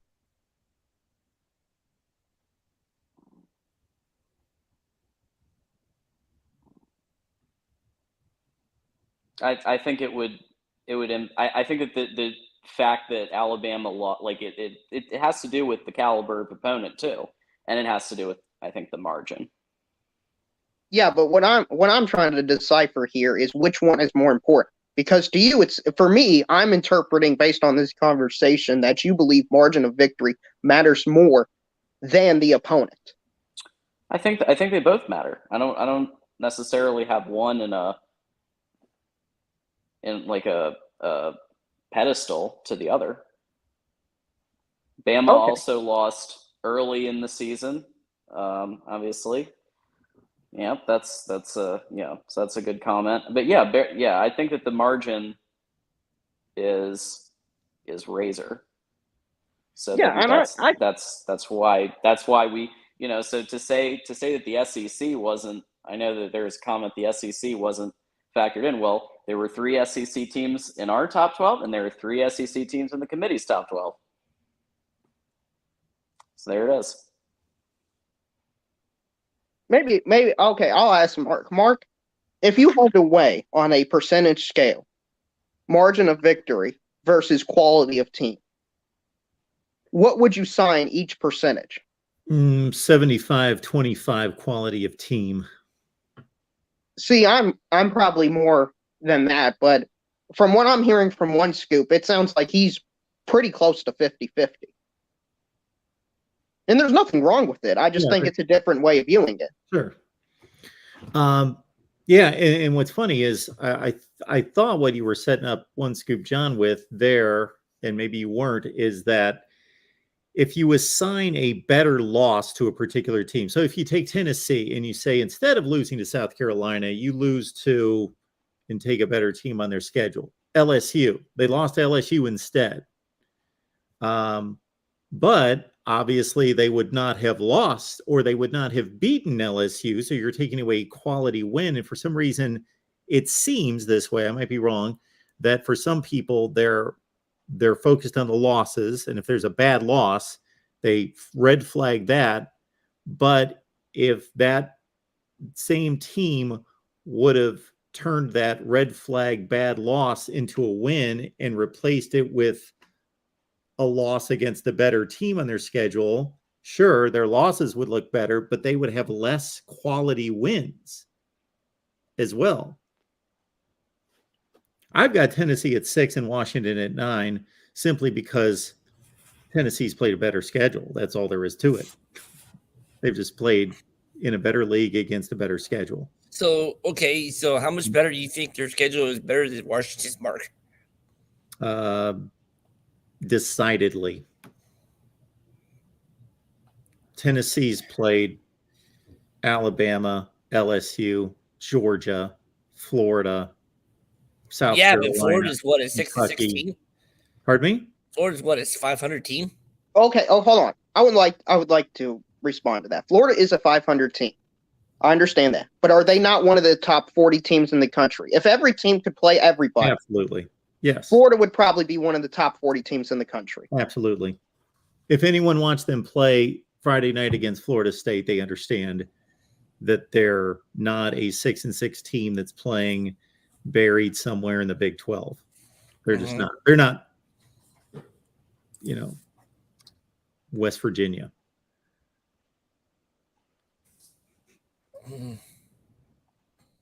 Yeah, I agree. I totally agree with that. And Larry Pilgrim said, now Florida is good. I don't think it depends on what your definition of good is. Yeah, I'm not saying Florida is some great football team. They're not. They're flawed, absolutely flawed. They're not a good Florida team for Florida standards, but they're one of the better 6-6 teams in the country. Absolutely. I don't know about a whole lot of teams in the ACC or the Big 12 where a lot of other places would want to be playing Florida as one of the as the supposed 10th best team in the conference, because they wouldn't be the 10th best team in the conference. Yeah, I understand that, but I think my point also is I think Florida's so good at 6-6 they could probably beat some other 8-4 teams from other leagues. Sure, they could. They've already done it. Right. Is Duke 8-4? Yes. I think Florida would probably beat Duke. As an example, Mark, do you want to add Tim to this chat as well? Just keep expanding. Sure. I'm gonna go take a nap or something. Here's Tim. Here we go. But go ahead, Tim. Larry's got a really good point. You guys spent the entire season laughing at Utah for losing to Florida, but then now in Florida, then when an SEC team loses to Florida, well, hell, they're a top 40 team. You guys got to pick your benchmarks and stick to them, you guys. Not being real. My argument points are completely consistent. They're completely consistent. Okay. I believe mine are too. We No, also they're not. We also can only evaluate teams based on the information. So obviously I have a different evaluation of Florida today than I did back in September. Of course, they had only played one game, and that was against Utah. The point I'm making when Florida beat Utah is that Florida isn't a great SEC team. They're actually below average if you look at the standings. They're 3-5. Just purely on the standings. But they beat one of the better Pac-12 schools if you look at the standings. So that should give a credit to the SEC. But my other point is the Pac-12, you could almost flip a coin. So the 2 or 3 at the top, I think, of the Pac-12 are starting to separate themselves. But we really don't know based on standings and scores. I mean, you guys are diminishing. I've heard you guys diminish Washington on this call. I've defended them. I didn't diminish Washington. I've got them ranked 9th in the country. That's a pretty solid ranking. But their resume is not as good as Tennessee. Why? Because they didn't get a chance to play USC. I just want to put one more thing out. I just want to put one more thing out about Tennessee. Tennessee gave up 63 points to a mediocre offense. They made Rattler look like Caleb Williams. Okay. And they gave up 63 points and lost by 25 to a, as we would say, you guys keep saying that, where would you put South Carolina amongst the pantheon of the SEC? 7th, right as average. They're 4-4, so just a little bit above Florida, right? I think they're above. Even though they lost head-to-head, I would have them above Florida. Just a little bit above, okay? I'm just looking at how we decide which teams are good teams and which teams are bad teams, which teams are good losses, which teams are bad. See, Florida did not. Utah didn't lose to Florida by 25 points and give up 63 points. They didn't. Washington gave up 45 points to Arizona State and lost. Arizona State. What was the score? 45 to what? 38. So a touchdown? They lost by a touchdown. Yeah, but they lost to a freaking crappy team. We're not talking about they lost to South Carolina. who just beat Clemson. They lost to Arizona We State. all know. I got you. They're horrible. Got you. They're 3-9. We all know. We all know that teams are not horrible. We all know teams have off nights, Mark, don't they? Okay. Don't they? But They've losing had a by lot of off 25 nights if they're points 3-9, Tim. by 20. Well, what would South Carolina be? I'm just curious. I want to hear this one. What would South Carolina be this year in the Pac-12? Where would you put them? Where would South Carolina finish in the Pac-12, guys? They play 9 games. They'd go 5-4 or 6-3. One of the two. I think Mark's right on it. 5-4, 6-3. Yeah, depending on the schedule. Where would you place them amongst the ranking in the Pac-12? South Carolina, 5th or 6th. 5th or 6th. But So they're they better can than certainly you're saying. They're play. better than they're better than Oregon State. And they could on occasion play with anybody. I think they are probably a little bit better than UCLA. I think they could give UCLA a pretty competitive game. Okay. Well, I'm done. I'm pretty much done. You guys, that's fine. You guys are. Mark, do you think that you're right? They're probably better than You just saw them UCLA. Just beat stop, Tennessee and Clemson. This needs to stop. And you're Mate, arguing for South a team that lost Carolina- to Arizona State. Arizona State is horrible. Yeah, they are. That's one suck. game. They That's one are game. trash. They're trash. They're not horrible. trash. They're They're a not 3-9 football team. They're They not lost trash. to Eastern Michigan. They're not trash. They're a bad team. They're not They're trash. a bad team. They're a bad team. Yeah, they're probably the third worst team in the Pac-12. Yes, and they beat Washington. Yeah, they had a bad night. Okay, let me ask you. Tennessee had a One bad game. night. Mark, you have Washington at 9. I know. Didn't you just say that? So what are we talking Absolutely. about then? Then what are we talking about? I'm saying that Washington's a good team. I'm rating them to Right. have the 9th best resume in the country. The we're ninth- talking about how Tennessee agree. should be ahead of Washington I if totally you look agree. at the resume. So I totally agree. They're the number 9 team in the country, and everyone in the Pac-12 shook their heads, scratched their heads, said, "How the hell did that shit happen?" Right? Because they lost by a touchdown. You know what's not a weird thing? How that happened?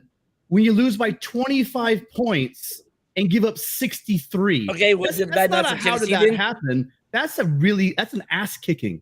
Do Was we it all bad enough agree? for Tennessee then? It's an ass kicking in the 4th quarter. No, That's- but Mark. Mark, There are no, it 4 wasn't. quarters to a Mark. There are 4 quarters to a game. Yes, there are. Right. So the score is the score.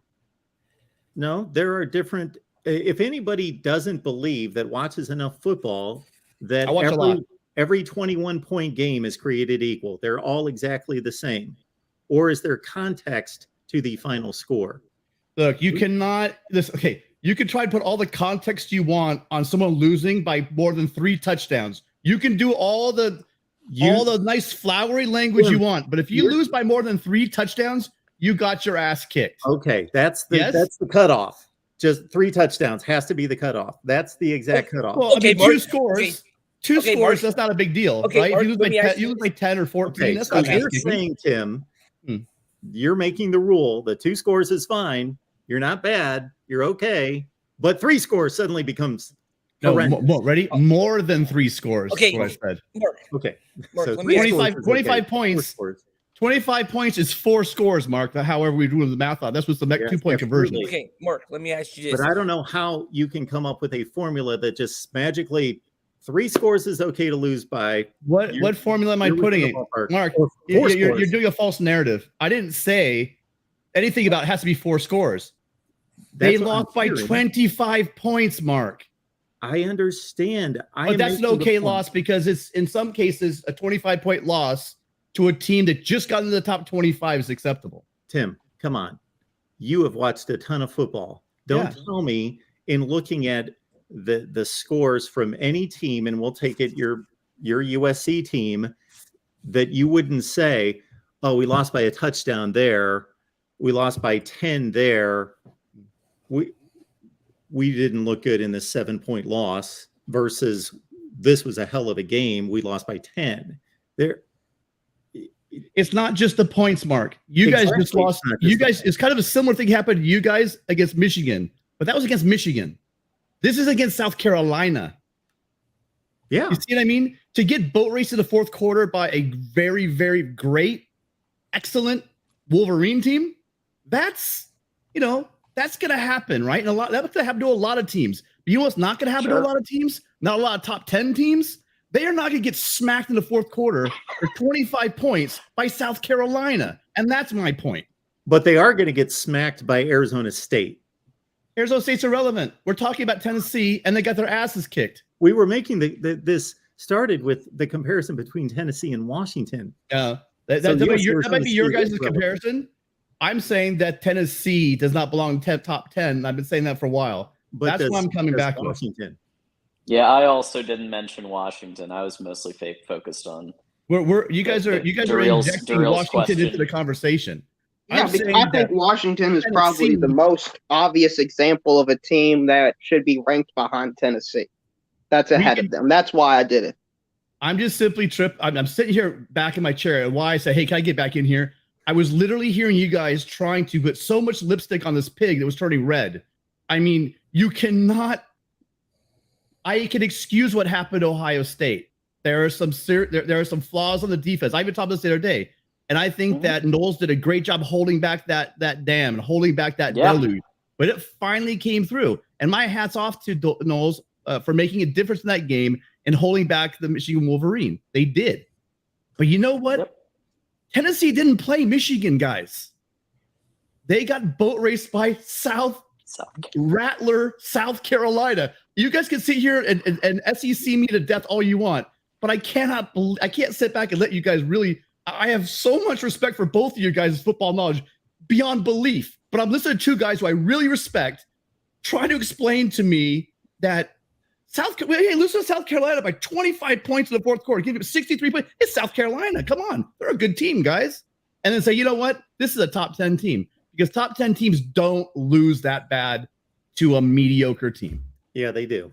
And I've taken you through history the last time you brought that up, Tim, to let you know that top 5 teams like Ohio State have gotten boat raced by mediocre teams. And throughout the rest of the schedule, what did they do? They won Big Ten championships. They won Rose Bowls. So they showed themselves a legit top 5 team, but they got boat raced by Purdue on a particular night. They had there you go, Michael. They had a bad Tennessee night. do that though? Tennessee got their asses kicked, and they're probably not going to do anything after it. All right, now Mark, let me ask you this: Did Tennessee win a Rose Bowl? Did Tennessee go on? And Tennessee also lost. That was their second loss of the season, and they didn't go on a wonderful season like Ohio State did. No, they just got their asses kicked by a mediocre South Carolina team, and then lost their starting quarterback, and they're not a top 10 team. They've only had one opportunity since then, and they blasted Vandy 59-0. And I know it's Vandy, but Vandy just knocked off 2 pretty decent teams. Well, I mean, if South Carolina is a really good team, Vandy's got to be at least good, right? They're better than Arizona State. At least the last month they've been. Well, we don't know because they haven't played each other. No, but I'm pretty sure we can make a pretty good guess that Vanderbilt would probably win if they played head-to-head. And Mike Rotonda, where the hell your name is? Tim, you lost to Utah? Utah's 12, buddy. USC's 11-1. USC's 4. You could talk smack last year, but you just sound like an idiot right now. So feel free. One scoop. From what I'm hearing with Tim's logic, man, if you scored another touchdown against Ohio State, then they would have been eliminated from the playoffs. There would have been no way they could have got back in there by his logic. So, because it would have been more than 25, right? The game ended up 45-22. You're missing the point of quality of opponent again. But don't even bother because you know why? Michigan is not an SEC team. And you can only lose the SEC teams by 25 and still consider it a quality loss. Michigan's a really good team. Ohio State's a really good team. They're probably 2 of the top 5 teams in the country. Yeah, Michigan might even be like a top 7, 8 team in the SEC this year. Do you think? No, Ariel? Michigan would probably be. They would probably be 2 or 1. Oh, probably. I mean, I don't know their schedule. It depends when they schedule because if they happen to play Georgia, Alabama, LSU back-to-back weeks, I'm not sure how many teams in the country can go even 2-1 with that schedule. In summation, losing by 3 touchdowns to the number 1/2 team in the country is not a bad loss. Losing to 25 by a fringe top 25 team giving up 63 points to a team that got their butts kicked by Florida the week before. That's a bad loss.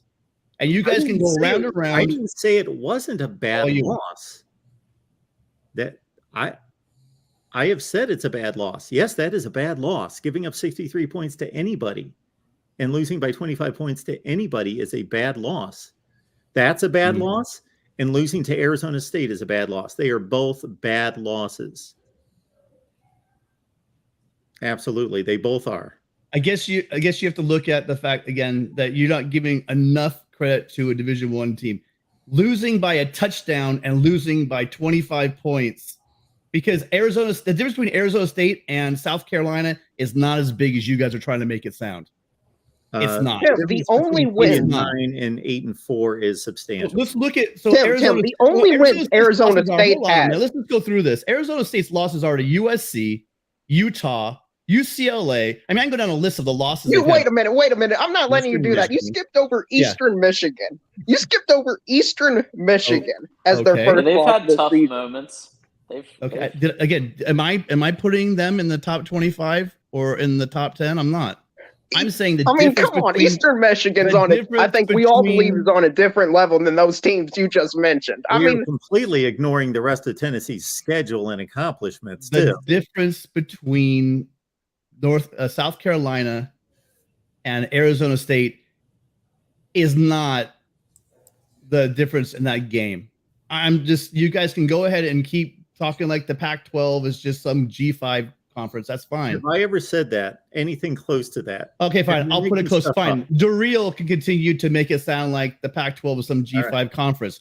But and the SEC is the 8th best team in the SEC, probably going to beat the best team in the Pac-12. Well, last year I suggested that because I don't know the first half of the season. Last year I suggested.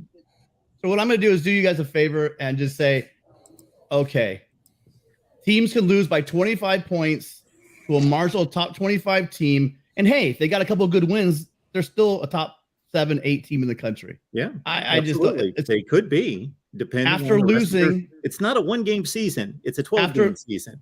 After losing all 12, after losing their Heisman quarterback. Well, that's a whole other topic. Yeah, that's a whole other thing. Mark, that's all together. It's the whole thing. Mark, let me tell you Arizona State's wins, okay? And you tell me which one of these wins just. I'm not going to argue Arizona State. Colorado, Northern Arizona, and Washington. Heard me say Pac-12. I don't care about my conference. I care about my team. Yeah, but if in this teams, normal fans, unless they're again bottom dwellers, they don't live off of the top of their conference. That we don't do that. You don't hear Georgia and Alabama screaming SEC. You don't hear Ohio State and Michigan going Big Ten, Big Ten. But I hear Kentucky fans going SEC, Missouri fans, SEC a lot. I shouldn't say this out loud since I run a neutral channel and represent myself as neutral, but I root for every Big Ten team in a bowl game, Michigan included. Bowl games, of course, but you run around saying Big Ten, chanting it in chat boards? No. But it just means more, Tim. It just means more. Well, Kentucky does have 20 straight non-conference wins. Please stop. I mean, 20 straight is a lot. Well, you guys got to play a non-con with a pulse, and then we could have a conversation. Louisville, Iowa, NC State. Those are decent teams. Virginia Tech at the Virginia time. Tech, and we beat Virginia Tech. We didn't even have a we had a wide receiver play that game at quarterback. I'm talking to a guy that thinks a 25-point loss to South Carolina is a good loss. So I mean, whatever, that's fine. Hey, South Carolina is 8-4, man, and they beat Clemson. I mean, what does that say about almost the entire ACC? I mean, what's Clemson at worst? The second best ACC team? Oh man. I guess the ACC, by your logic, Tim, we can just throw them out, right? The ACC champion is going to have losses to Notre Dame and South Carolina. So as I've always said, the SEC is the best conference. No one's arguing that. But this idea that the gap is drastically shrinking. And you know what? The best team in the country probably is Michigan. And I can't wait to see the playoffs because they've got a good chance of winning the whole thing. So the idea that the SEC is just rolling through everybody now. I think Ohio State, USC, even UCLA, these teams, Utah. I think Utah. You guys are putting down Utah. I'd love to see Utah play. Putting down Utah. I've got Utah is ranked as high as the committee does. There's you, Daryl, and then the entire chat. So when I say you guys, I don't mean you. I'm talking about people in the chat as well. The collective. Yeah. Yeah, I forget where I was going to go from this, but all right. Well, we're talking about the fact that the SEC gap is shrinking. Oh, I was going to make. Yeah. Tim, I don't understand that at all. If wins with over USC and UCLA Clemson, joining the Big Oregon. Ten, with USC and UCLA joining the Big Ten, that the Matt revenue Rule, gap is, Luke which Fickell. was already good, is going to be even better for the Big Ten. So is the SEC adding any teams? Wisconsin and Nebraska just leveled up on coaching. Also, Absolutely, they did. Those were two excellent hires, especially Wisconsin. The thing I'll say in conjunction with what Tim just said about his respect for Michigan, I'll say that after watching USC the last few weeks, especially this Notre Dame game, with Caleb Williams combined with a defense that isn't nearly as soft as I thought it was, that stood up against Notre Dame's ground game, Tim said he'd be interested to see Michigan in the playoff now.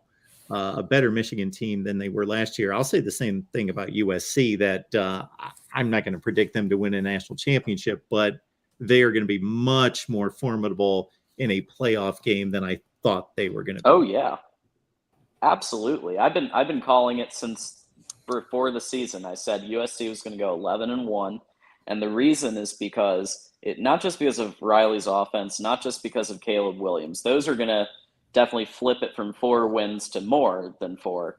But the defense, everybody overlooked the fact that Grinch has gone up in defensive average every single year, with the exception of Oklahoma's final year. And that all of that combined with schedule. So I think that they're a team that is like in the playoffs. They could beat a TCU. They could even beat Michigan. Potentially, they could beat Georgia. I mean, there is that possibility. And I say could. I'm not saying will, but they need to. I think it's going to be an interesting playoff if everybody takes care of business.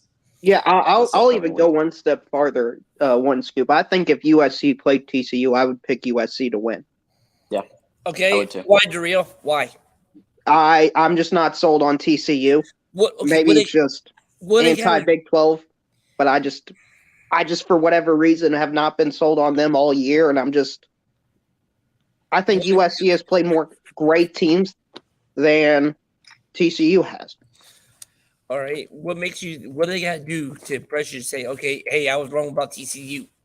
Win a playoff game. Okay. And at this point of the season, that's all they really can do. I mean, for their TCU standards and expectations at the beginning of the year, I'm pretty sure we can all agree they have well exceeded any and all expectations.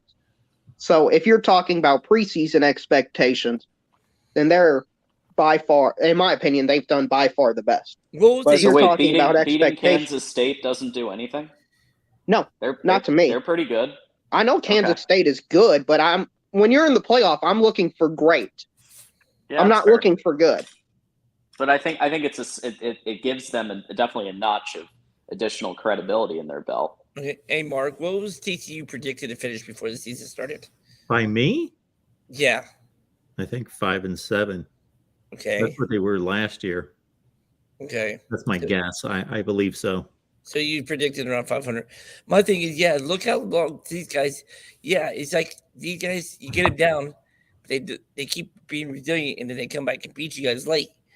Does that got to account for something? Of course, it does account for something. They're going to be making the playoffs most likely. Michael, that's what it counts for. I think the real point is there's just a chasm between reaching the playoffs or being in playoff contention versus winning a playoff game. Do you understand? I understand. But I understand. Do you understand what teams have won playoff games in the playoff era? It's a list that's like that long. Okay, has USC won a playoff game? No, I'm pretty sure actually one scoop John is the Michigan fan. Last year's experience with their team, I'm pretty sure he can tell us about the chasm. There is one. There's a difference. There's a huge difference. There is. Well, if we're going to mention that, I have to say one thing, which is that the goals of the team last year were very definitively beat Ohio State and win a Big Ten championship. And the drop off in play calling showed that they were going to the playoff and treating it like, yeah, they're gonna try to take it seriously, but they also treat it a little bit like a vacation. If you looked at what they were doing all week, they're going on a lot of cruises. They're doing Instagram lives.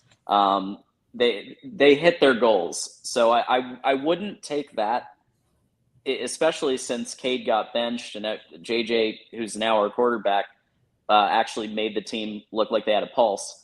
I just wouldn't take as much stock in that as you're doing. Yeah, but the thing is though, everybody's saying if USC and TCU would match up in the playoff game, which it won't happen. I mean, it could happen. Everybody's going with USC. Why? What makes them think they're better than TCU? Well, I've said my reasoning is I think USC has played more great teams than TCU. Tim, you're the USC fan, and fight on to your team. What do you? There you go. Remember though, Daryl, the bet was you sign off with a fight on. But I'll give you a fight on. How about a fight on, Tim? So, Friday. My thoughts on USC playing TCU, I don't have enough. For the reason you said, I don't have enough on TCU to know. I don't think they played that many really good teams. But it's not like Texas is devoid of talent. It's not like some of these teams aren't any good. So it's too hard. I don't know how they're going to match up at all. That's the problem with trying to guess these matchups, because is there enough really data points to see how USC would do against? We're guessing, we're spitballing. People do it every year. We talk about this team's going to win, now so they come out and blow the doors off people. I think USC's got a really good team. I think TCU's got a really good team. Who's going to win? I've got no idea. Michael, to answer your question, both these are the only two I could find. College Football News and Fan Nation both picked TCU to go 6-6. Okay. That was the general consensus. Yeah. there. Yeah, we all. Yeah, I mean the early preseason predictions were not super favorable. No. What I like about TCU, sorry guys, going back, I'm thinking about them right now, is they've got insane team speed. They've just got when I watch them play, it just seems like they're faster than everybody. And I've seen, and I bet you they are going to be a little bit undersized. But I've seen a lot of big, talented football players just have athletic, really fast guys with really good team speed and discipline beat them. So I'll just say this. I think that Michigan and Georgia clearly will be the favorites on those two teams. But I'll tell you what, I'll bet you if you went and talked in the back corner, the back room with their coaching staffs and asked them if they want to face these two teams, I don't think they're going to be very confident at all. I'm sure they got great teams and they're most likely going to win the games. But the speed on USC's team and the speed on TCU's team, the athletes on both those teams, they're probably going to have they're definitely going to be a disadvantage in the trenches. And I know, and everyone knows, the trenches, that's where it's the big games. You win it in the trenches. It's hard to say how a game will go if you've got some teams with team speed to close that gap. So I really am interested in seeing how let's just see through these conference championship games before we start getting ahead of ourselves. But I think TCU would give USC a hell of a game. I don't know who would win that game. All right, let me ask you this, Mark and Drill, and I'm going to get going after this. TCU's either in the Big Ten or the SEC. Where do you think they have better success at? The Big Ten. Big Ten? Yeah. What makes you think they couldn't do it in the SEC? Are they playing West or the East? That's a good question. Yep. I'll say the West. Okay. Well, there you go. Even more of a slam dunk answer. Then So we call the Big Ten West. D4 started this the McDonald's Playhouse. Because that's the only thing. So if they're in the Big Ten West, then they'd do pretty well. Yeah, but see, the only thing I'm trying to figure out is, it's usually like that every year. Why does everybody keep saying the Big Ten West is the worst division when we keep beating each other up, but yet the Big Ten East is the best division? Why? Purdue. I mean, Michael, have you Really seen got the the three best out of teams in the- conference, non-conference? No, I'm not Wait a talking. minute. No. I'm not talking out of I'm just Time talking out. the Is conference there a games. few teams in the Big Ten East that might be pretty No. good? No. I'm take out of conference out of it. Take the out of conference out of it. Just That's all you can go by. Obviously, the Big Ten West. Michael, here's an education in both sports, structure, standings, and math. If you take the Big Ten Western Division and you line up all the wins and losses against each other, you know what it totals? It's going to be the same. Thank you. 500. You how do you evaluate that? How do you judge that? But why is it like that every year, unlike the East? Because they don't win against anybody else. When was the last time the Big Ten West won the championship game? It never has. Exactly. Yeah. They're 0-8. Now, to your defense, I'm gonna fight for Michael a little bit here. To Michael's defense, if you add up the wins between the Big Ten East and the Big Ten West against each other, it's pretty close. It's not a slam dunk for the Big Ten East over these 8 years. But you know what the issue is, Michael? That the East has had really, really good teams, and then they've had Indiana and Rutgers and Maryland when they've been awful. Okay, what about Penn State when they've been pathetic? Hang on, Michael. So they've lost all the games and they've won all the games, while the Big Ten West has just been a lot of like decent teams. So when you throw them all together to play a complete schedule, it's almost 500. The East is only a few games higher each season than the West, but that doesn't matter toward winning a championship. What matters is how good you are at the top, and the teams in the East are so much better than the teams in the West every year. Michael, let's put it this way. Where would you rather Purdue play? In the East or the West? There's been some years I say stick in the East, and some years I say stick in the West. But John, where would you rather play? In the East or the West? Oh my God, the West. Mark, where would you rather play, the East or the West? Send Ohio State to they'd be playing in Indianapolis, and they would be undefeated right now. Mm-hmm. Michael, let me this you can definitely answer. What was the halftime score when Ohio State played Purdue last year? What was it? 49-0. No, it wasn't 49. Now the final score was 59-31. It was like 35-17, I think it was. No. Anyway, regardless, it wasn't anything close. It was like 42-0. 42-7 at halftime. Anyway, yes, Michael, there's no comparison between the East and the West. Yeah, okay. I'm just trying to figure out how is it they were just, and I mean maybe other people has too, but how is it those top three teams, the top two teams there is always good, but you could say like even with Penn State, it's been mediocre. Michigan State's been mediocre. Yeah, but who are the top teams in the West? It's usually been like Wisconsin or Iowa. Yeah, and when they're at their very best, like Wisconsin, they're a really good team. They're like a top 12 or 15 team in the country, but that's their peak. That's their ceiling. 10-2, win a bowl game, go 11-2. That's their very best. And that's good. That's really good, but that's the ceiling for the whole division. It's been Wisconsin. Basically, it's been the ceiling for the division, and they can't do that every year. Mm-hmm.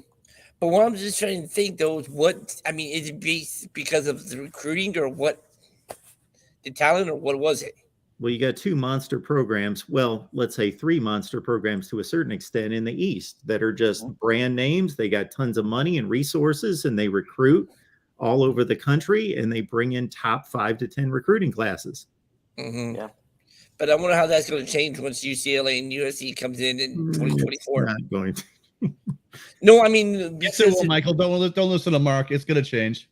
USC. No, I'm not talking about USC. When I say that, Tim, I'm not talking about USC not being a factor. I'm talking about for those other teams in the Western Division. No, I do mean. I mean, well, look at the new coaches. I mean, there's some new.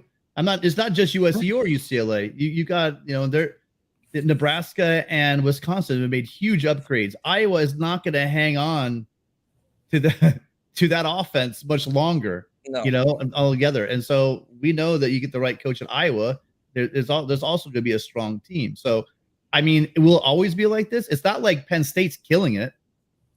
I mean, they're a good team, but they're not killing it. and then Maryland, and like you said, Maryland and Rutgers. I mean, I don't know. It might balance out a bit. I mean, I'm not being flippant. I mean, it And really. Corey's been talking about Iowa maybe getting Cade McNamara. So that's been something Corey Brad has been talking about a lot. I've been hearing that too. Well, there you go. That's yeah. But no, I'm just trying to figure out how it's going to be once the divisions go away in 2 years. Well, Michael, let me ask you this, okay? Is part of the reason you're trying to bring up the Big Ten West might be competitive with the East, or maybe even better, is because Purdue plays Michigan? Does that have any factor in this discussion? No, it doesn't. Okay, I just wanted to ask. And maybe I've got my SEC glasses on, but I think Kentucky might have won the Big Ten West this year. I'm not even trolling. Hey, Michael. Yeah. The Big Ten West has had a bad year, but people have a recency bias, and they're dogging the Big Ten West. Now, the Big Ten West has not been nearly as bad in other years as it is now. Oh, exactly. True. The Big Ten West has gone out Minnesota, Iowa, Wisconsin, and I would have to do the math, but held its own in postseason play in bowl games against the SEC, the ACC, etc. Oh, I remember Iowa coming out to the Holiday Bowl and smacking out physically USC for 4 quarters. So, but another thing too, Mark, is the SEC. Okay, take the SEC West this year. They was crap. Have there been years in the past they've been crap, and people still don't dog them? Did you just wait a minute? The SEC West is bad. I'm sorry. No. Okay. This year it's never been bad. It's never been bad. So you're even this year, I don't think it's a bad division. It's not elite like it normally is, but it's not anywhere near. You know what it is? It's probably the second or third best division in football, only behind the SEC East and the Big Ten East. And for those curious, SEC East #1 in my personal rankings. I know, because you guys overvalue LSU way more than I do. So yeah, you're probably gonna be able to say that. Michael, I'll tell you this. I'll go back way before most of you were born or walking around. When I was covering the SEC and I was covering SEC championship games and all that business, yes, the SEC West wasn't that good in the late 90s. Mississippi State won an SEC West title. They were 8-4. Yes, for a few years, it wasn't that good. Florida, Tennessee owned in Georgia the SEC. But hasn't it pretty much been the last few years? It's been Alabama and then everybody else. Yes. We're getting some comments about super chats. So yeah. At some point. Let's run them down. Dan, we appreciate you so much. Thank you so much for the super chat on the screen. 12-team playoff, less regular season games, injuries. That's a great point. We sometimes go through these formats and everything thinking these guys are like we're playing a video game. And yes, they're playing human beings, and that has to be taken into consideration for sure. Manimal Matt, thank you for being here. Thank you so much for your contribution. Go Blue. I took into account that we've seen Joe Milton play at Michigan and Tennessee. He has a great arm. Yes, if you want like your cousin to get a souvenir in the third row. Yeah, Joe Milton's great. He's got a guy. cannon. He's got a cannon. It may not be accurate. The wrong jersey. It may sail into Alaska, but he has a cannon. Super chats. I'm looking for him. Here we go. We've got Jersilly. Is that what I'm looking at there? Thank you so much for your contribution. Haven't seen you on here before. Thank you for that. Does history count in these debates? I'm only asking. Huskies haven't won at Arizona State since 2001. Sounds like they're cursed. Well, I don't know if you believe in curses and jinxes and that sort of thing. But yeah, that's a good point there. You always have to define the argument, the debate. Are we talking about right this second, this year? Are we talking history? What are we talking about? And if anyone wants to chime in on any of these super chats, go right ahead. We have Todd. Todd, thank you for being here. We appreciate you, Todd. Seen Todd a little bit here in recent weeks. Vanderbilt's better than Florida, who's better than Utah, who's better than USC. Laugh my ass off. Exactly, Todd. Thank you so much for that. Yes, Vanderbilt does that make Vanderbilt the 2022 belt champion? Someone's got to ask Chris Foote. I think that might actually qualify them. I'm getting ready to get out of here, but I gotta show him one thing though. With Corm in situation with Corum and Edwards with their injury status right now is Yep. if Purdue stacks the box like they did in the second half against IU, can McCarthy beat Purdue on his own with his arm? Or do you think they might be in trouble? On his own? No, they'll have 11 other players out there. But no, I'm just kidding. Go ahead, John. Yeah, he absolutely. So if they follow a similar defensive strategy as to Ohio State. Okay, but do you think Purdue Well, that was my question. Would they be? We're just assuming that Purdue would do the same thing as Ohio State, stack the box really hard. But Yeah. you can But- do that, but question. you don't have the front seven of Ohio State, so you're not going to be able to do that. It might be a good strategy, but you still need the horses. Yeah, I was wondering Just because think it's a talent mismatch. So you think it wouldn't matter, basically? So I think it would slow us down from like maybe 50 fewer rushing yards. No. What I'm saying is, if they just focus on stopping the run, can McCarthy have enough to where he can beat Purdue by himself? Well, I think we were just saying that they wouldn't be able to do it as successfully as Ohio State did in the first half. So therefore there would be JJ wouldn't need to do it all himself. But I do believe that if they did that, then it would be a similar situation where if JJ's throwing laser accurate passes, and then mix that up with Donovan Edwards finding the tiniest hole in the O-line, you're going to be fine. So I don't think JJ will have to do that. On the flip side, how nervous are you guys about maybe? Do you think Maccabee can maybe have a good game, maybe like close to 100 yards, maybe a couple, or you think he could be shut down? And what will happen if O'Connell just goes ballistic? I think O'Connell will. I think O'Connell is going to get some. He's going to score points. Mm-hmm. There's no question. We're just going to have to score more. So you think it'll be last team shootout? And who do you think that favors?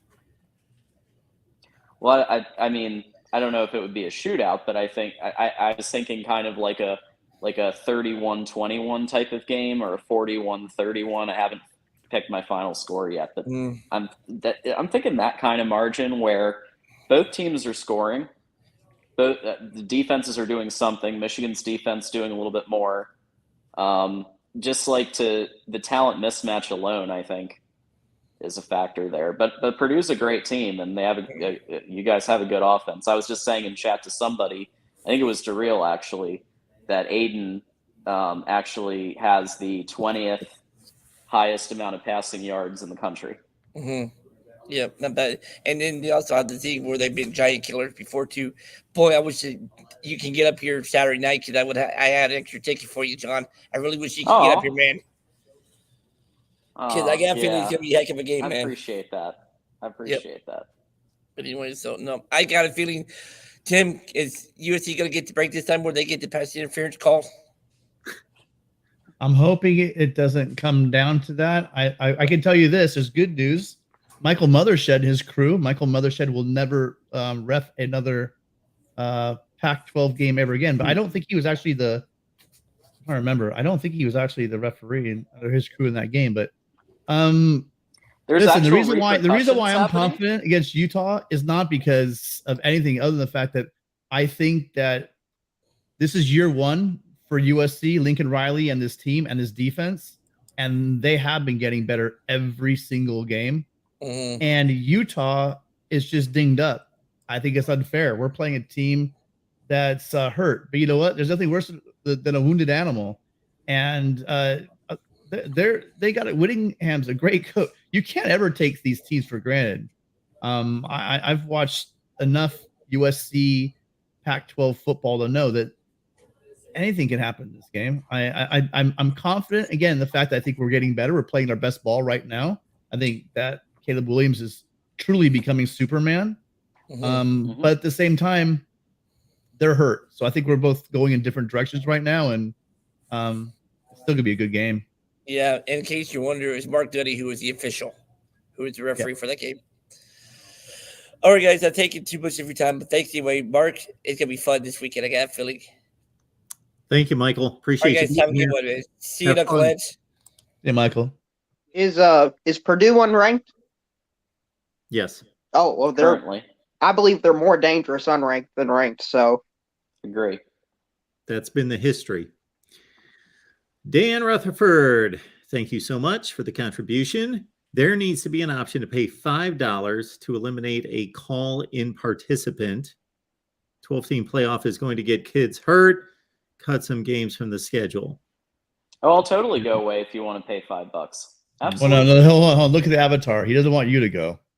Oh. I'm guessing. I'm guessing it's me. Yep. Send in some money. I can get out of here. Erica, I've forgotten what you guys are debating about at this point, but I love the passion. Thank you, Erica. Go Hawks, Erica. Eric and I were hanging out in Corey's channel yesterday. He did a little call in about Cade, and that was a good time. But thanks for all y'all being nice. Appreciate it. Absolutely. I think we've hit everyone. I think. And yeah, thank you everyone for the contributions. I believe we will get to our final call of the night. How about that?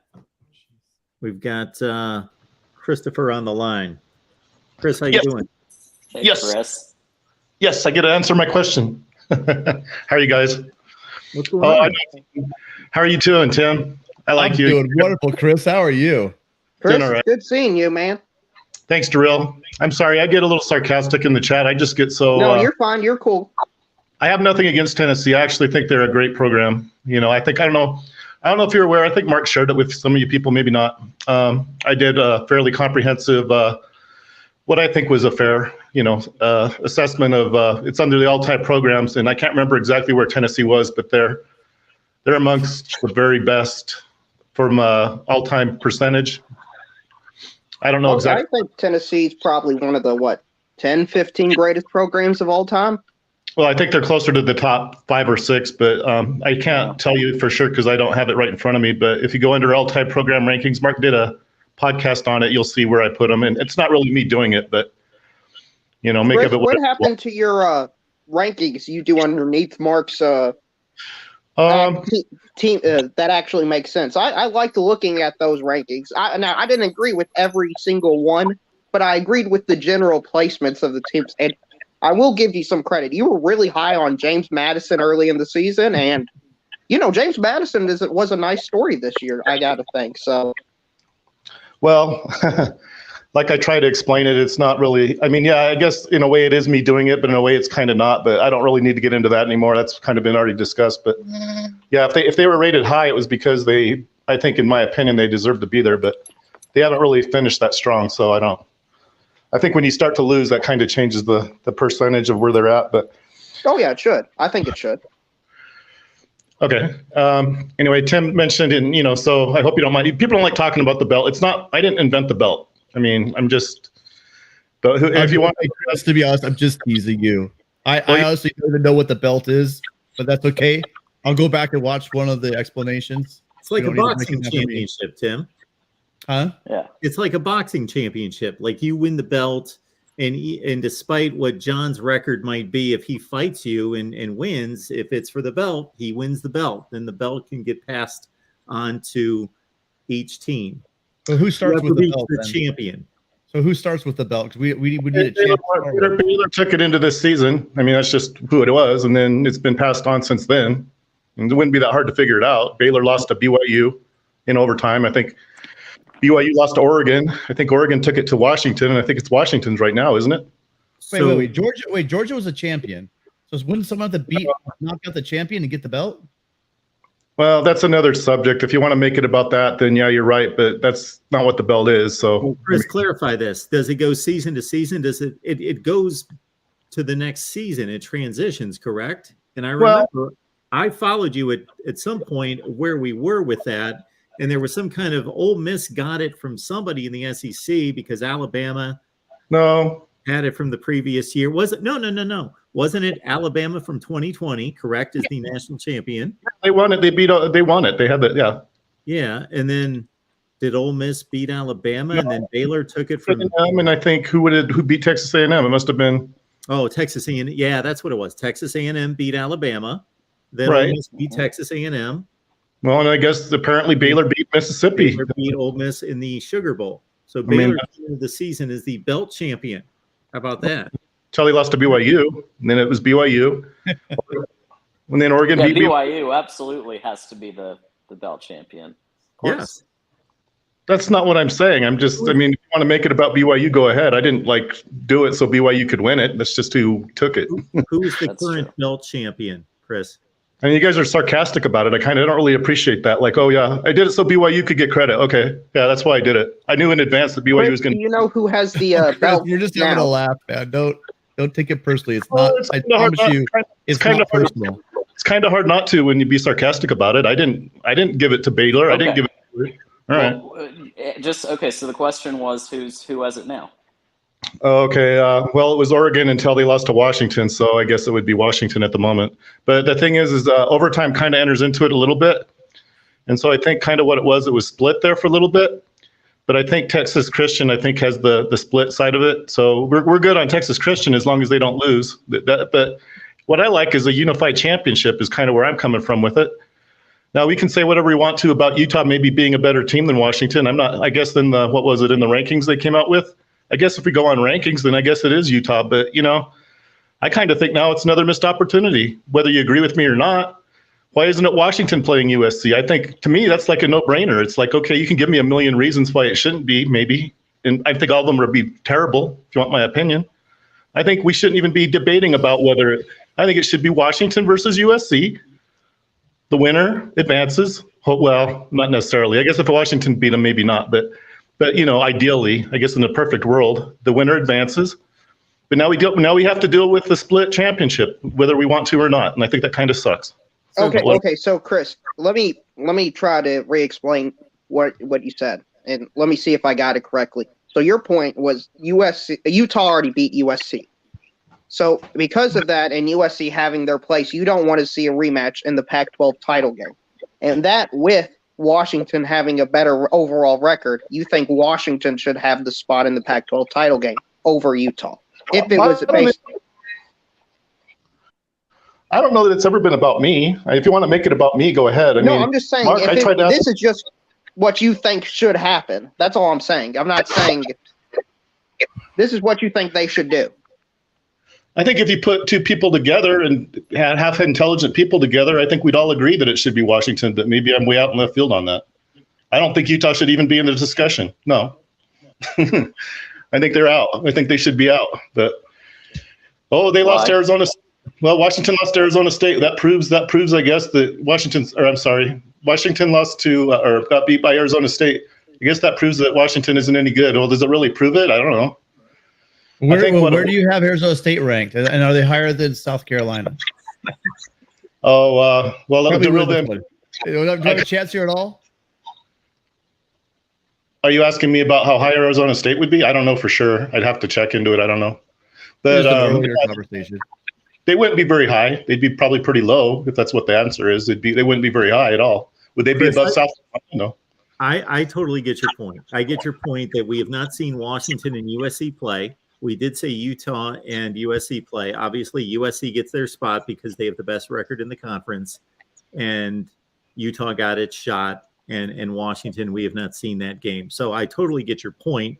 There's just a structure to the Pac-12 or any conference rules in breaking a tie, and it landed on Utah because of the common opponent's record. No, I don't think it did. But that's fine. It actually did. That's exactly, Mark explained it right. There was a tie amongst the leaders under their conference record, and there were a number of tiebreakers, and it came down to that had to go pretty far. The fact that their basis, I don't know, I'd have to have Larry explain it. Anyway, it was ahead of time. It wasn't like they made up after the games. They said going to the games, this is what has to happen. So clearly, there was a system in place. I guess if you use a lousy tiebreaker, I guess maybe you do get Utah. But if you use a smart one, you don't. I mean, I don't know. I mean, go ahead and make it. It was agreed to prior to the season. Go ahead and make a case for it. I don't think it stands up to any kind of reasonable explanation. But if you want to go ahead and do it, go ahead and do it. Larry Pilgrim's saying strength of record, which is actually a pretty good metric. So, well, I don't know. I mean, okay, strength of record, I guess. I don't even really know what that statistic is. I haven't really looked into it. I guess that has Texas Christian way at the top, which kind of tells me it sucks because I don't know that Texas Christians should be at the top. But if you want to use it, go ahead. that puts them at the top. I think Real MVP said that.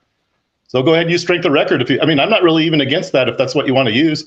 I think that puts Ohio State in over. I think that puts Ohio State in over USC if you want to use that. Chris, sure. It wasn't the only thing they used. It was one of the things they used, and it was fourth down the line. So at some point, you're gonna. It's the big picture of everything. No, I don't think so. I'm sorry, Tim, and I respect you. I think if any reasonable person, and I'm sorry, here's another one, okay? And this was used before, so I think I'm fair and kind of even try to apply it. Back when the BCS, I know we don't use the BCS, and people get all pissed off at me because I promote the BCS. Who cares? It's not around. But it's called BCS know-how, and what they do, it's the same formula, basically, pretty close.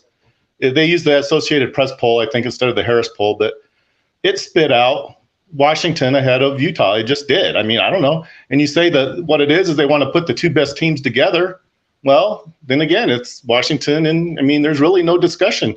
Now, if it's the CFP, then I'm wrong because they just came out with the CFP.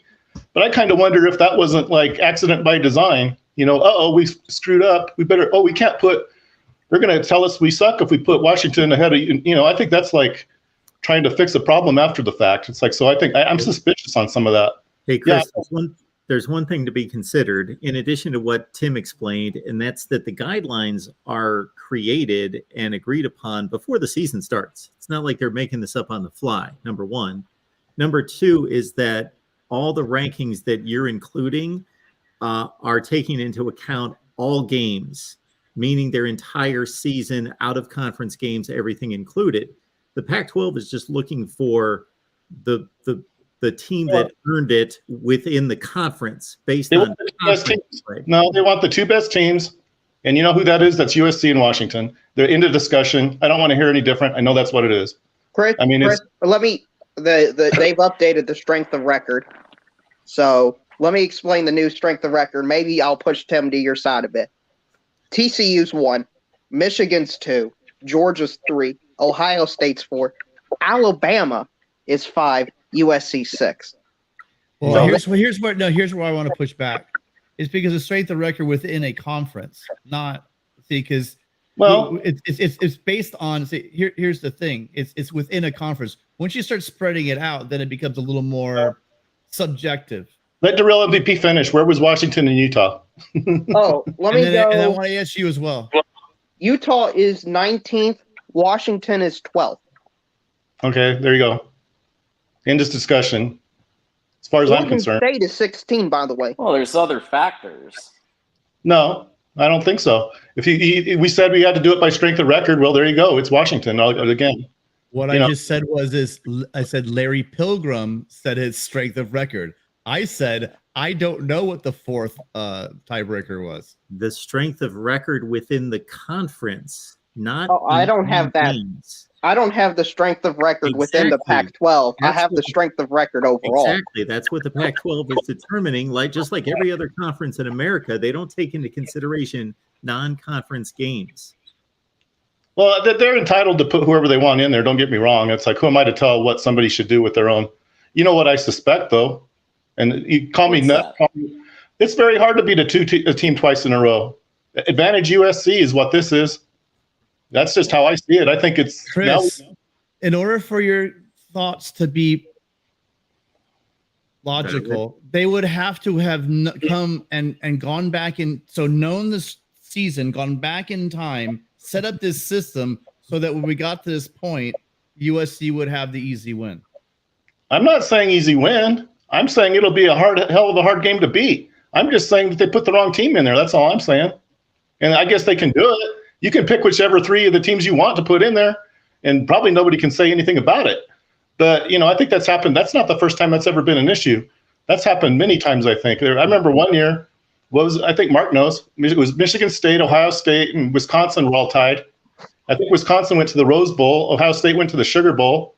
And Michigan State, I think, where did Michigan State go, Mark? I can't really remember. Was it the Cotton Bowl, maybe? The Capital One Bowl.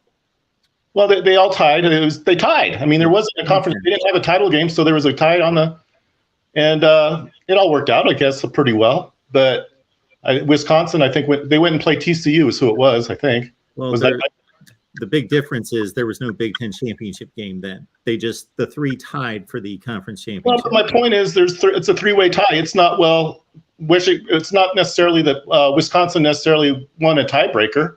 I think Okay, Larry has put in the I guess the metric. Washington was 11-17, Oregon was 16-12, and Utah was 17-11 against common opponent strength of record. So Utah has that tiebreaker by, it looks like, 1 game over Oregon. I don't really want to. He just posted it, Mark, so you'd have to scroll pretty much toward the bottom. What do you mean by that? That's the saying. That's their opponent. Do you have a bias towards Utah for any reason? I've never really thought about it. No. I mean, you think I'm trying to like punish Utah for something? No, I don't really do that. Are you a BYU fan? Oh, sort of, but I never went there. I don't know that you can really say I never attended there. Yeah, maybe to some extent. I lean towards them, I suppose. You know, and I know you hate me bringing it up, but one of the reasons I think BYU's schedule was legitimate was the fact they had to beat Utah in Salt Lake City in 1984. You can say, well, Utah wasn't worth a you-know-what, but I don't know that that's Why really. does that matter? Why does what matter? Well, I'm talking about just in terms of making the right choice as far as who the national championship, but that's neither here nor there. But why does it matter? It might be that your dislike of Utah being in the championship game might have something to do with the fact that you're a BYU fan. Utah wins, I think, on average, 2 out of 3 times they play. I mean, somebody brought it up, I think, earlier that why didn't Utah just play BYU? That's an easy win. Well, the reason they look at it as an easy win is I think on average, Utah almost always beats BYU. I mean, it's not even really. There's really no doubt that in the average over the course of kind of like the Ohio State, not like that, but I think they called it the Holy War. Then it became the Deseret Duel or something like that because it was they didn't want like the war part of it. But yeah, Utah wins on average. I think 2/3 of the time, on average. That's on average. But you know, that's just the history there. I mean, Utah pretty much owns the history. Am I anti-Ute? No, not really. I have a cousin that went there. He loves the Utes, so I don't know how you could say I'm an anti-Ute, but 62-35, Utah. Well, roughly 2 to. Well, okay. I guess they closed the gap. It used to be 2-1. Maybe it's not as high anymore. But it still definitely leans towards Utah, though, right? I mean, am I anti-Utah? No. I actually kind of think they probably should have played BYU. I kind of think it's too bad that they couldn't. I think that's a good rivalry to keep going. Well, Chris, if you want my opinion, I thought BYU should have represented the Pac-12 and maybe the Rose Bowl last year because they did go 5-0, right, Mark? Yeah. Yes, they did. They did. So maybe they should, and they beat Utah, right? Utah. So hey, listen, maybe BYU should have represented. No, and maybe they Marshall said should represent whatever Notre Dame's bowl game is, or the ACC champion. Well, you guys have to poke fun at these schools. It's like you think it was easy for Marshall to beat Notre Dame like that. Oh, that was just a fluke, I guess. You know? No, it's impressive. No, you guys have to paint it a different way. Like, I guess Notre Dame didn't play for that. You know, they must not have. It's so impressive. My mind has to paint it a different way because I see Ohio State and Michigan as an even matchup year in and year out, but I don't see Marshall and Notre Dame as an even matchup. So when Marshall does beat Notre Dame, I paint it as very impressive for Marshall. Well, I kind of paint it as a fluke if you want to know the truth. I actually kind of paint it as a fluke because I don't think it should ever happen. But when it does happen, I don't want to take credit away and well, that doesn't count because XYZ, you know. And that's kind of like no. I'm not taking credit away from Marshall at all. Actually, the only reason I brought it up was to give them credit because they deserve the credit. Because it's one of the best upsets of the year, like App State, Texas A&M. They should get all the credit in the world for that. I think Southern Alabama was it this year? I can't remember. They almost beat UCLA. That was this year, wasn't it? Yep. Yes, that is correct. I'm not much for close but no cigar wins. I kind of think you either do it or you don't. We love all college football fans love huge upsets when the team that has no business winning wins the game. Right, wait a minute. This does circle back to an earlier point. Tim was upset that we thought South Carolina could be competitive against UCLA, but South Alabama was competitive against UCLA. Yeah, absolutely. Clearly, UCLA is not a good football team, really, right? Southern Alabama upsets, like Vanderbilt over Kentucky, right? Southern Alabama's a damn fucking good football team. Sorry for the bad language. Okie dokie. Chris, They we've seen are. the side of Chris you. we struck a nerve with Chris here. Well- You're a closet South Alabama fan, I guess. No, that's not it at all, Mark. And like, I threw a little bit of a dig at your, not because I don't think you know what you're doing. I think you do. But, you know, I had Tulane, and it's not a feather in my cap. It's just the ratings put Tulane ahead of Kansas State. And it's like, oh, well, nice coincidence or whatever. But number 10, I think, or number 11, maybe. But to me, it kind of tells me that I'm at least close to maybe at least getting some of it right. And it's like people don't even talk about it. It's like, you know, I did like the fact those guys that had the playoff, I'm glad they included Tulane. I don't know that Tulane would advance, probably. They probably wouldn't, in all fairness. They're not going to advance probably in a 12-team bracket. But at least I'm glad at least we're making progress as far as getting the right teams in it. If it has to go to 12, they did put, I mean, I have to kind of tip my hat a little bit to those guys. You know, you included Tulane. I think, you know, tip my hat to you. I think that's a good thing.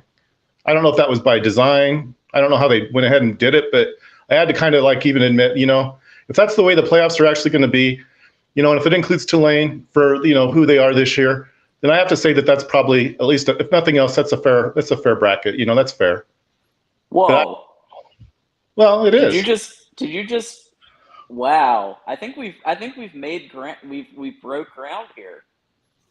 Well, no, I know that for a long time you were about just going back and forget the playoff and forget the just like I haven't changed my opinion on that, but yeah, if you're going to have 12 team, if you're putting Tulane in there, that shows you're doing something right. So good. We try over at Patreon. But I think you should, though. I mean, I don't think if you're going to put Kansas State in there and not put in Tulane, then you might as well just come right out and say, hey, we're biased. You know, if you're going to put Kansas State and not Tulane, you should say, well, we're doing this because we're biased. I mean, at least admit you're biased. I mean, but you included Tulane, so at that point, I don't think it is about bias. Well, Chris, the new system is set up so that there will be that team added in. Well, nothing's in stone, but I thought the contract itself went through 2025. Am I wrong? It kind of is. It's determined, and it's. Well, yeah, there's a G5. There's a G5 team. I think it's guaranteed. You guys aren't really telling me anything I don't really know about. I mean, there probably should be a G5 team. I guess it isn't really that you want Tulane then, because you have to put one in there. So we better make it Tulane, right? Now it's more about. Now we're getting back to the bias part again. We have to include somebody. May as well put Tulane in there. But I guess I'm not necessarily saying that it would be any different. I mean, like I say, I don't think Tulane would advance. They're barely in my top 12. If you want to know the truth, I don't even know that they would. They probably get beat first round by whoever, no matter who they played, unless it was. And even they weren't voted top 12. I would think they're maybe probably closer to 16, 17, 18. I'm talking about my proficiency rating. It has them at number 11, right ahead of Kansas State. They should both be in there. If you're limiting it to 12 teams, my whatever I used to call it, mine would include both. Yours included them. So I can't say that you're necessarily wrong, but it doesn't necessarily mean that I think I agree that we need one. Just because you might be right about who you put in there doesn't necessarily mean that it's justified. Oh, now we justified it, I guess. Well, we don't know who the national championship's going to be. We have to include 6 other teams or 9 other teams. I don't really think what does that do? It makes it easier. It doesn't do anything, as far as I can tell. Well, Tony's clarifying in the chat. The reason Tulane is in there has nothing to do with bias. It's because they are the highest ranked. Because you have to include conference champions. There's a system to doing it. Because you have no choice. That's why you have to do it. So we better, which I think says that you're still biased. But it doesn't really matter. I think, like I said, what I would be promoting if I had to, and I don't really want to, but actually, this wouldn't even include Tulane. BCS protocol still applies, to not really directly. In fact, I'm disappointed with the committee. I don't think USC belongs ahead of Ohio State, and that's not because I have this love affair with Ohio State. I don't see USC as being better than Ohio State. They could beat them, no doubt, but I think this early on, I think it shows that the committee doesn't know what they're doing. If they have Ohio State, yeah. How could you say that? Well, hold on, John. I guess you're the right. You might be on the right message, but you are the Michigan fan here talking about Ohio State. So maybe Maybe I should Maybe you answer. should let somebody else do maybe, it. Or maybe Mark, or me, the Trojan, or the Buckeye. Yeah, I think somebody who everyone has isn't a a Michigan bias. or Ohio. I'm not biased. I think Ohio State's probably better than USC, but So it doesn't really matter. Thinking it make it real. here's at least my perspective on it, Chris. Right now, USC's 11-1, Ohio State's 11-1. Neither one of them has an overwhelming schedule advantage over the other. So we could debate all night over who should be ranked higher. However, USC has put themselves in position to play a conference championship game. Therefore, if they win that conference championship game, they will have one more quality win on their resume, plus, more importantly, a conference championship, which solidifies them as being the team that earned the playoff spot. I don't know that I object to that, but at this early on, though, it's like jumping the gun. What do you mean this early on? There's only one game left. They haven't beaten anybody else yet. I mean, and then, like I said, why can't I don't understand. Okay, well, I guess they need to what? To get that loss off their resume, they have to play the same team again? I don't see why that really matters. And I think that makes it. Well, just compare the losses though. Just compare the two losses. Loss? Look at the margin. So you look at USC's loss. Look at John, please Ohio don't go State's back loss. to the margin of victory Look at the conversation. margin. I understand that Michigan's a good team. I get it, but and I'll shut up. Okay, no, I can. Margin of victory. Ohio State is a great team. USC's a great team, but I mean, Chris, you've got to admit, if USC does beat Utah, even though you don't think Utah should be in there, you think Washington should be in there. It's kind of a moot point because USC would jump Ohio State, right? I don't know that I think Utah shouldn't be in there. I just don't think they're the right team. It's like okay. Regardless, if USC wins the Pac-12 title, they should be in there over Ohio State, right?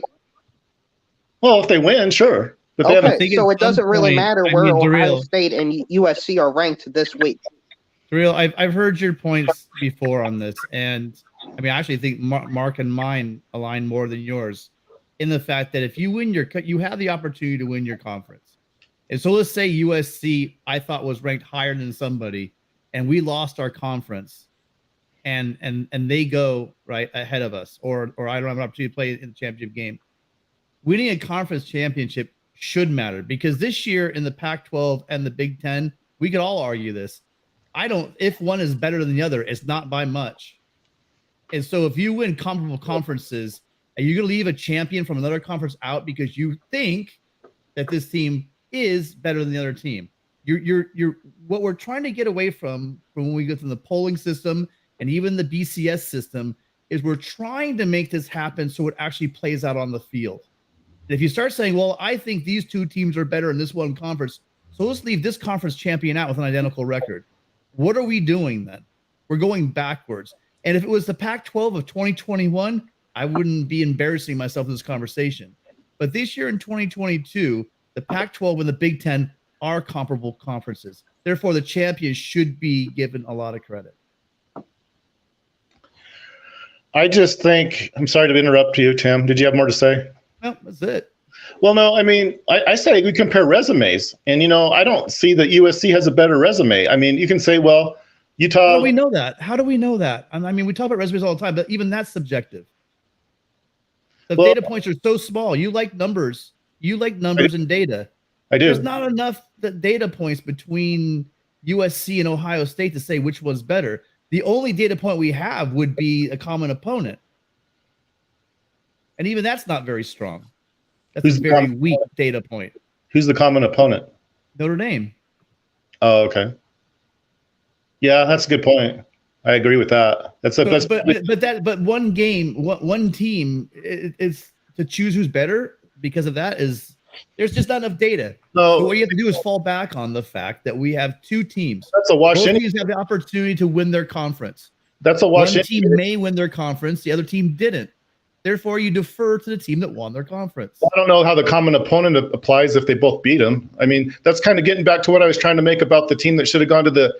We don't have to guess about who should go. It should be Washington. There shouldn't even really be a debate about it. It should be Washington. We should all be like, yeah, they sure did the right thing by putting Washington in there. Instead, we're talking about Utah, who, in my opinion, was probably the least qualified as far as like you say, common opponent. Is if it, so it's obviously not based on common opponent.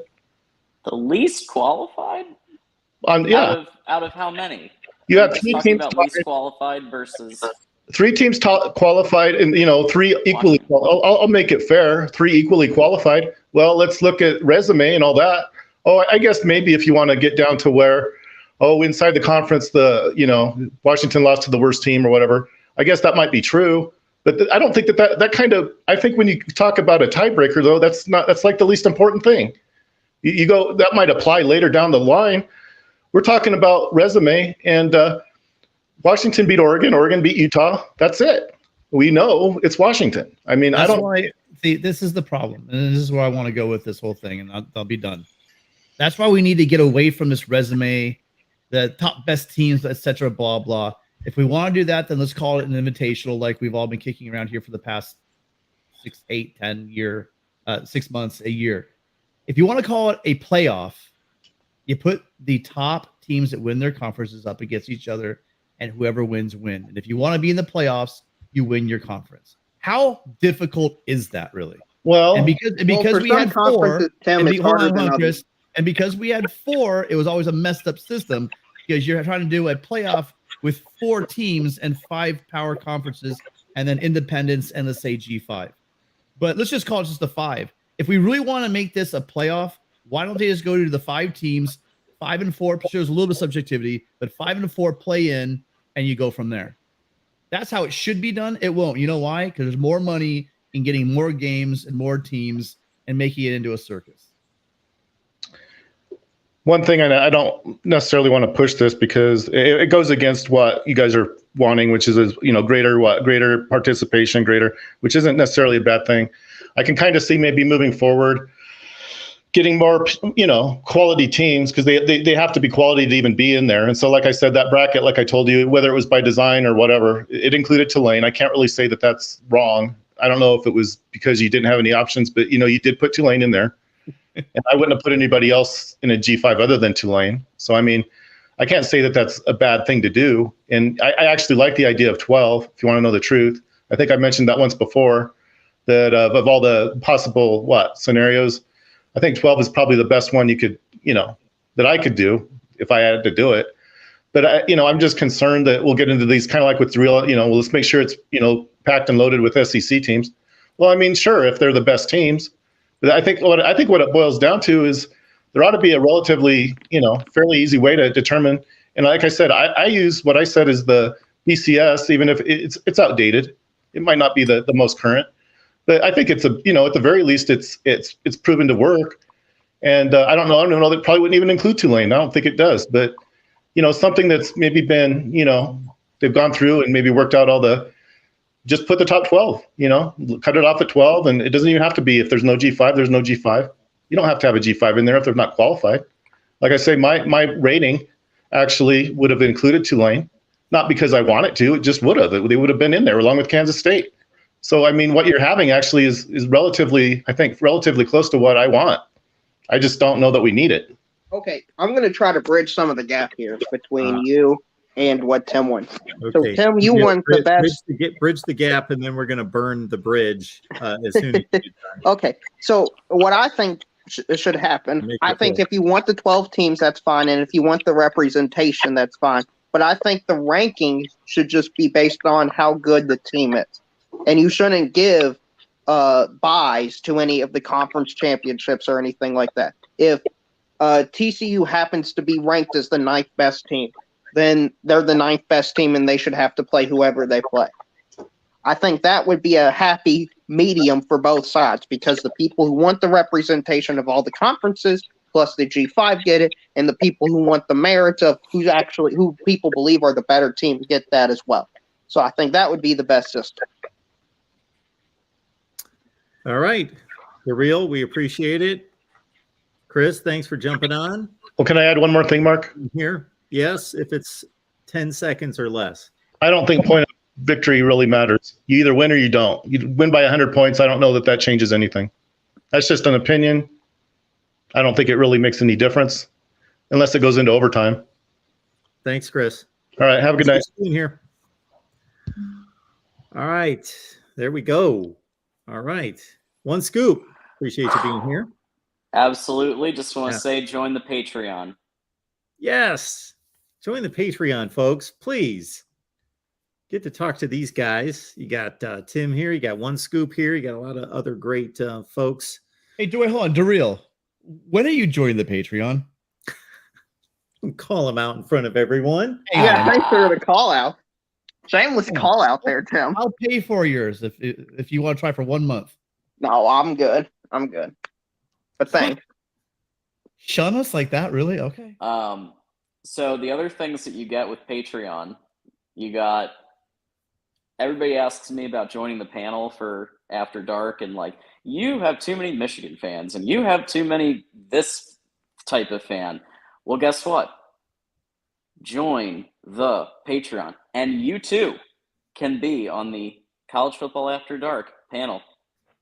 If you're a Buckeye, if you're a conference that we don't get a lot, like a Big 12, it doesn't matter. Just join the Patreon. You can come onto the panel. Patreon.com. Search Mark Rogers TV. Sign up right there. I'll leave the link in the chat. All right. Been fun, guys. Appreciate you being here. Absolutely. Thanks as always, Mark. As always, thank you. Tim, throw up those V's, man. Throw up that V, because Friday we're going to see a USC victory over Utah, I believe. 50-28. Fight on, Tim. Go Cats. Daryl. Go Cats, baby. Talking basketball, of course, at this point. All right. Yeah. You can join us on the Discord, and you get a lot of other benefits there at patreon.com. Search Mark Rogers TV. And with that, we are out. I've got all sorts of content coming your way, as we typically do. So if you look at the channel, you will see that we've got conference championship game previews rolling out. We will have even more, as well as I sized up USC versus TCU versus Ohio State and released that a couple hours ago in regards to a resume decision there, if it comes down to it. And there we go. Whole lot of other content. Tomorrow, we are live with Oklahoma, Michigan, Florida State, and Miami on those respective channels. And we hope to see you starting at 12:30 Eastern on the OU channel. We'll see you tomorrow.